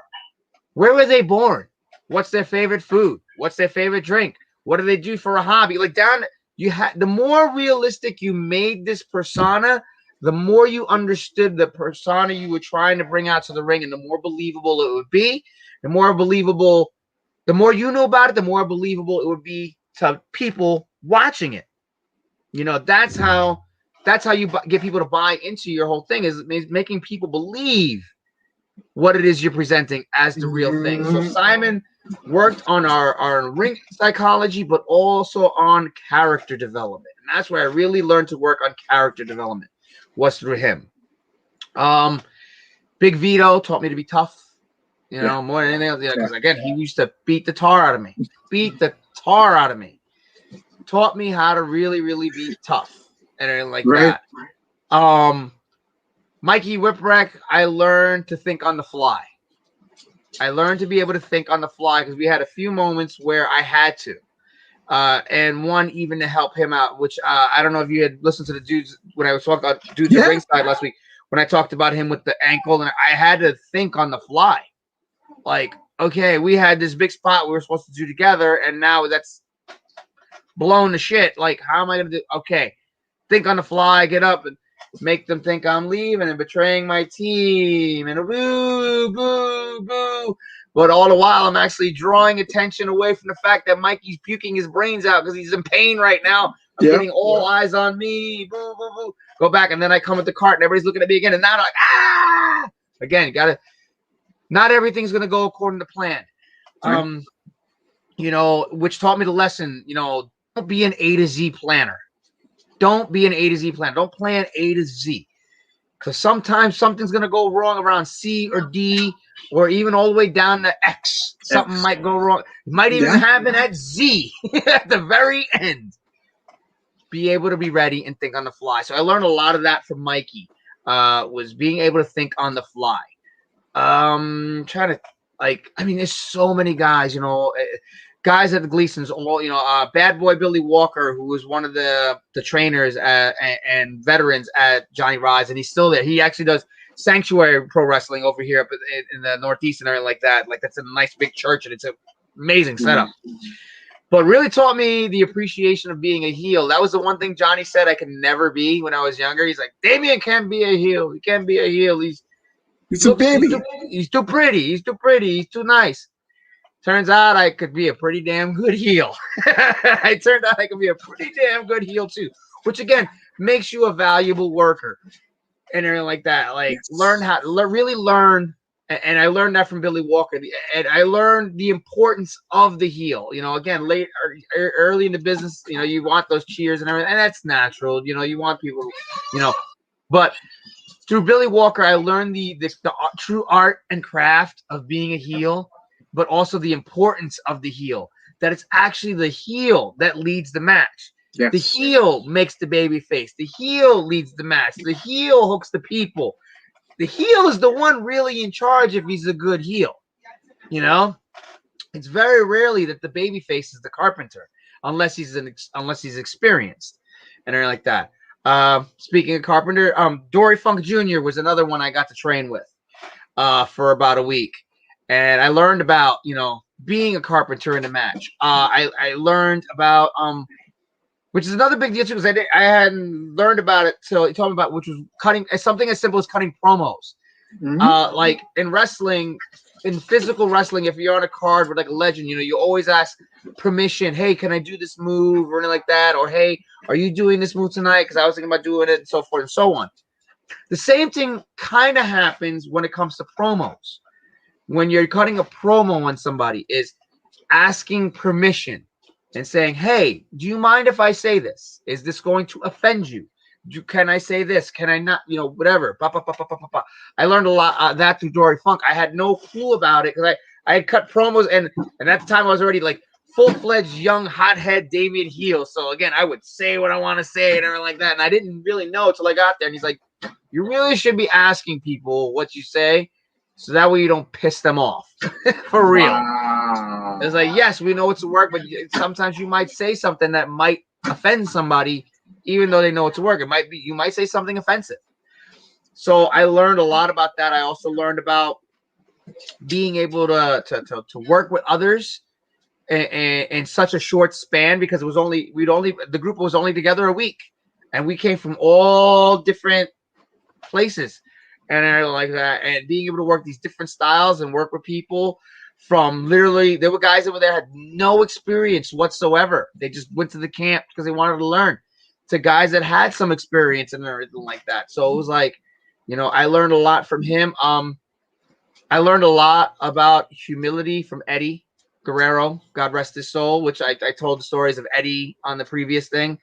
You know, I learned so much that, like, you know, again, like, to be at that level and be that much of a legend and still say humble, like that humble and everything like that. Because again, you know, though he was on the outs of WWE, he was still at the peak and in it. Yes. You know, it wasn't like he was one of the older veterans. He wasn't like a Bundy or a Slaughter, or, you know, this is a guy that was still technically in his prime and on fire to come in and do that, to the point where, like, they wanted to he was working low key that night, and they wanted to put him over.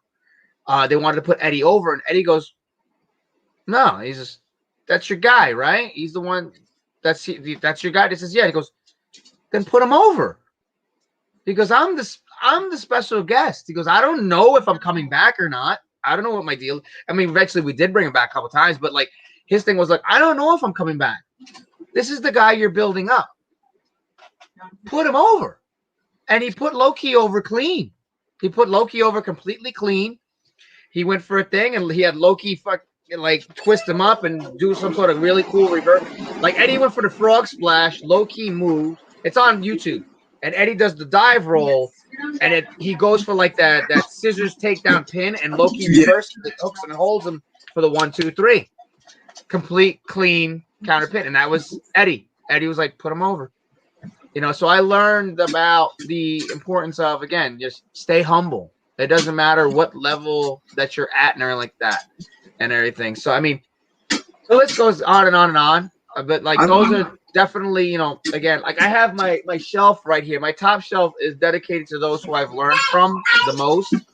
On the top shelf is Ricky Steamboat, Johnny Rods, Simon Diamond, and of course I have Dory Funk up there, and then I have my pictures of Big Vito and Angel and everything like that. Those are the guys that really, anybody that took the time to invest in me. Samu's another one I owe a lot to. I know WXW is a big deal all over, but Samu, especially like when Matt and I were coming up in the tag team thing, I had like no idea how much on fire we were, and because the things we did, like we were the first team in ECWA history, even the Kettner years. We were the first team to ever rank in the PWI's like weekly top 10 tag teams. Yes. That weren't a promotion team.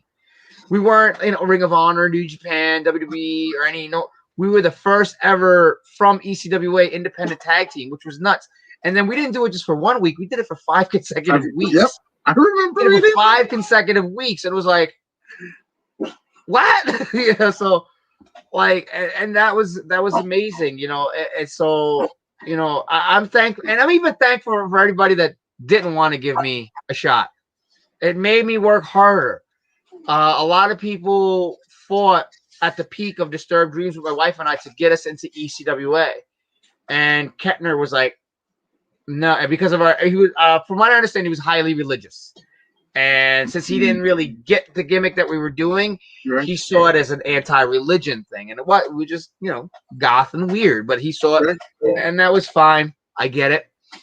But then, full circle years later, I got my shot because of new ownership. And then, years later, people that knocked me and pulled and said and made jokes out of me potentially being an ROH or whatever, I, on my own merit and on my own, got there not once but twice. I did once solo, and I did it again with my tag team partner, and then and finally making it to Super 8 in the end on my own. I did 2 feature matches, but then finally making it into the tournament and being able to call it a career at the end of it. Thanks to like everybody saying no, and then really driving me in those the last 2-3 years of my career, probably the most emotional. That was the most emotional ride, inside and outside the ring. Again, I mean, everybody always says, "Oh man, I want the relationship you and your wife have." Let me tell you, when I say we went through everything, and it was about 2-3 times we probably should have and contemplated going our separate ways. But again, it's also in the vows. In good times and bad, we worked through it and everything like that, and here we are. I mean, we don't even fight anymore. We don't count the little spats. You didn't wash the fork, like those don't count. Like I'm talking about like legitimate fights, haven't in years, and everything like that. And again, I consider myself blessed for like everybody that I've met, people that I've made.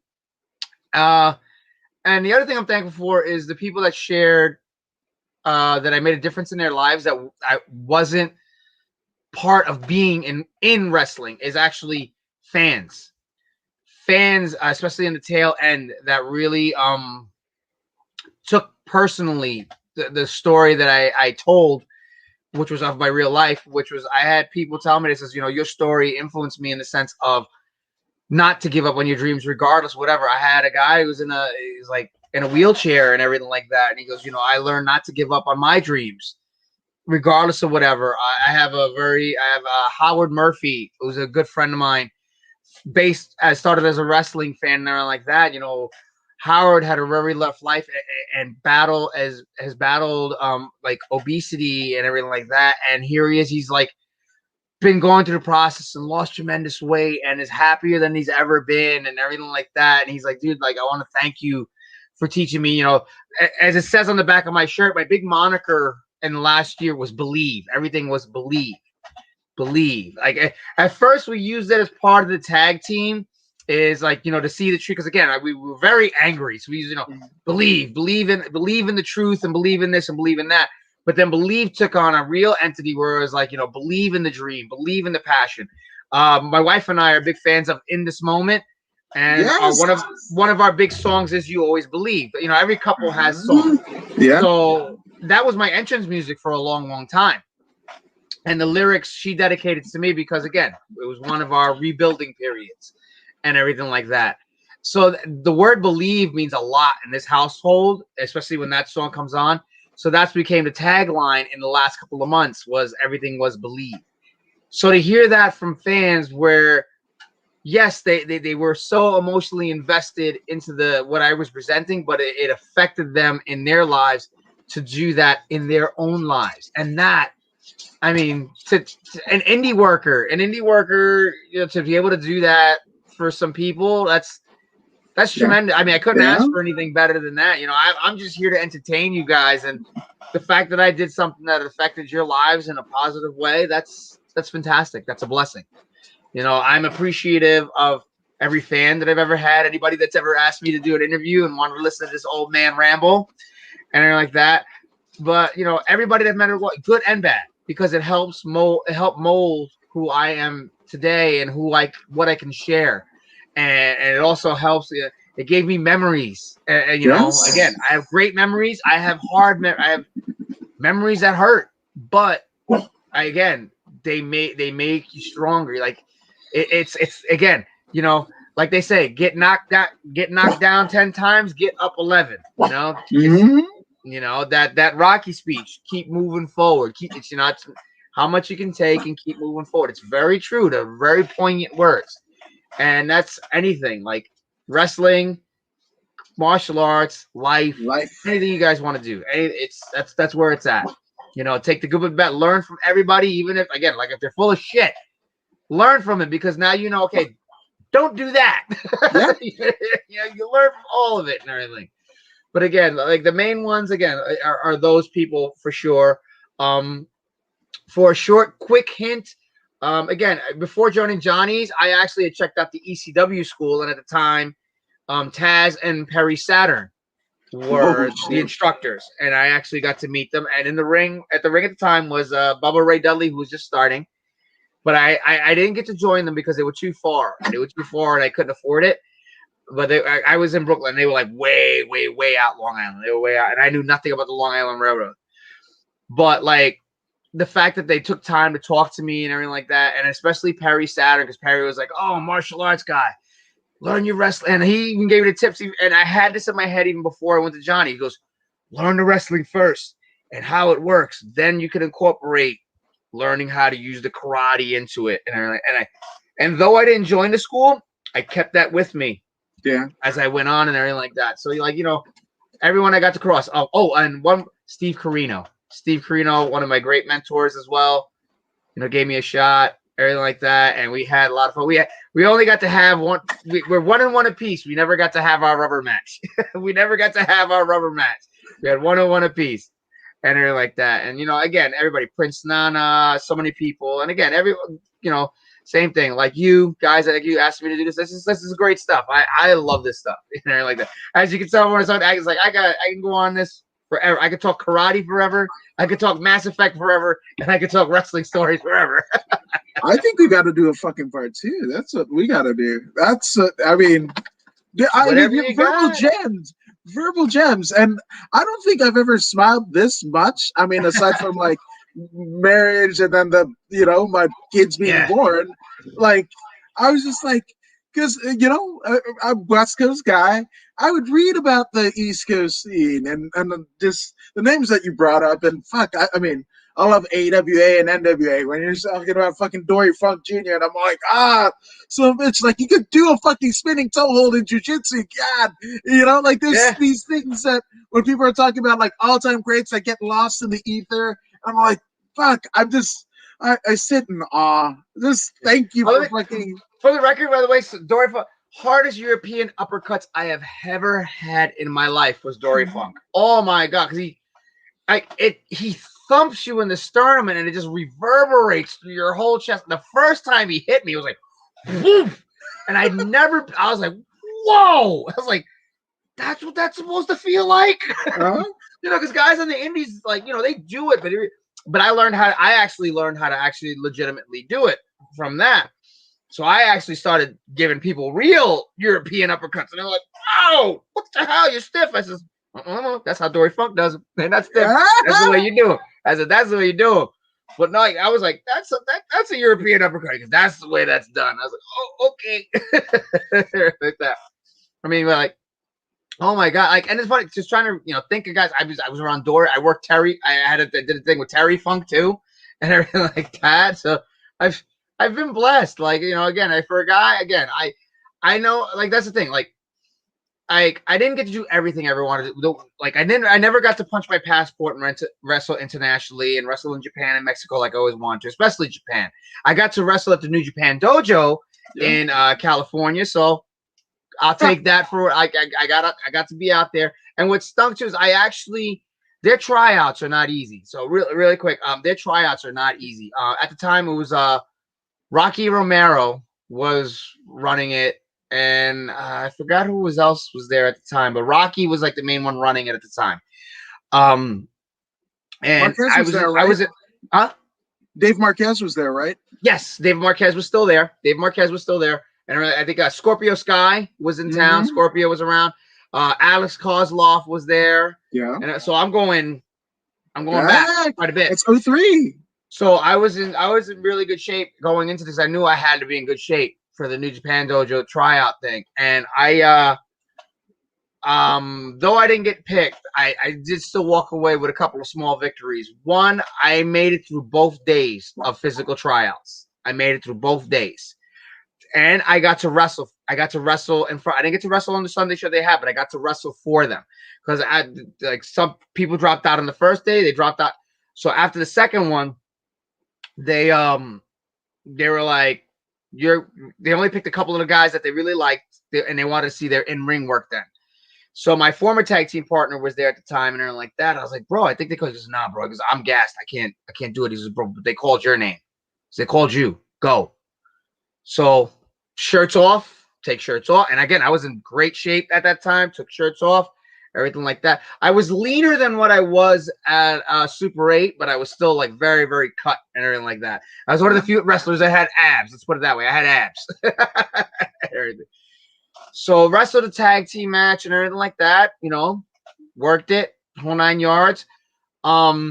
Dave Marquez, who I'd seen up here a couple times and everything, so like he kind of remembered me from up there, but like him and Rocky talked to me and everything like that. And they were like, all right, good news, bad news. I was like, all right, this is, well, one, we're not really looking for guys your size right now. This was at the time they were looking for big guys. Yeah.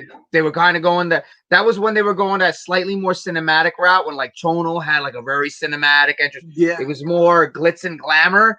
They kind of took show production a little bit further versus the wrestling. So they were looking for big guys. So they're like, but we want you to walk away with at least this much. Don't feel dejected. They says, look, and this came from Rocky and a couple of other people there. They says, you wrestle. Honestly, like if we needed a guy like you right now, we would take you. It says you wrestle like a young Eddie Guerrero, and I was just like, yeah. They says you remind us of a young Eddie Guerrero, like back in the day when the way Eddie was and everything like that. And I was like, wow, okay. I was like, I didn't get picked, but you know what? I'm gonna take that and still take it for what it's worth, Again, I didn't get to get the spot, but I mean to get to walk away and hear that from Rocky Romero and Dave and all of them and going, you're like a young Eddie Guerrero. That's It's a hell of a compliment, you know. Mhm. It's like, man, if I had about 3 more inches and 50 more pounds, I'd have been set. I guess the old adage is you can't always get what you want, right? Exactly. But you know what? Again, the one, like, again, I've said this in a couple of different interviews and everything like that. The one thing, I mean, you know, how many guys can walk away and say they closed out their career how they wanted, what they wanted. But not only that, like, I met my wife in the business, like, serendipitously, I met my wife in the business and everything like that. And here we are, like, well past my career and all like that. We battled through. Even after she retired, we you know, the trials that we went through together as a couple, as a unit, in business, after the business, and here we are. So 20 years later, it molded my life in ways I didn't think it was going to mold my life, you know, and everything like that. And it even changed. It slightly changed an aspect of how I teach karate too. Again, keeping that Johnny Rod's mentality of the looseness is what flowed into when I got back in, of teaching it loose for protection and like that. So I go back to when I had mentioned I got the sciatic nerve from a very stiff, hard roll in karate. So I don't teach old karate rolls to my students. I actually teach them wrestling rolls and bumps, which actually turns out and can protect yourself. Because my friend Bad Billy Walker I told you about, being able to do Johnny Rod's rolls and bumps saved his life from a motorcycle accident. Wow. The motorcycle revved up on him and it popped a wheelie up and it kicked him off backwards. His natural muscle memory reaction went into Johnny Rod's bump mode. So he just basically went loose, bumped, rolled, landed on his feet, stood straight up. Not a scratch, not a broken bone, not nothing. And it was a wrestling roll / bump that saved his ass. What the fuck? Yeah. So wow. So I don't teach karate rolls to my students. I teach them wrestling rolls and falls and how to break their falls like wrestlers. And it's way less strenuous on the body, but also actually works a lot better. And it's a lot safer and will save you a lot better and everything like that. So it's funny how, like, wrestling even evolved my teaching a little bit. Hey, you get wrestling and you get the wrestling world. The wrestling world figures itself out. I mean, you know, the world is fake, pro wrestling's real. That's what exactly. I got. Yeah. Which exactly. Drew Cypher, shout out to Drew? your good brother. Yeah. This fire and Damian Dragon for president. I second that 100%.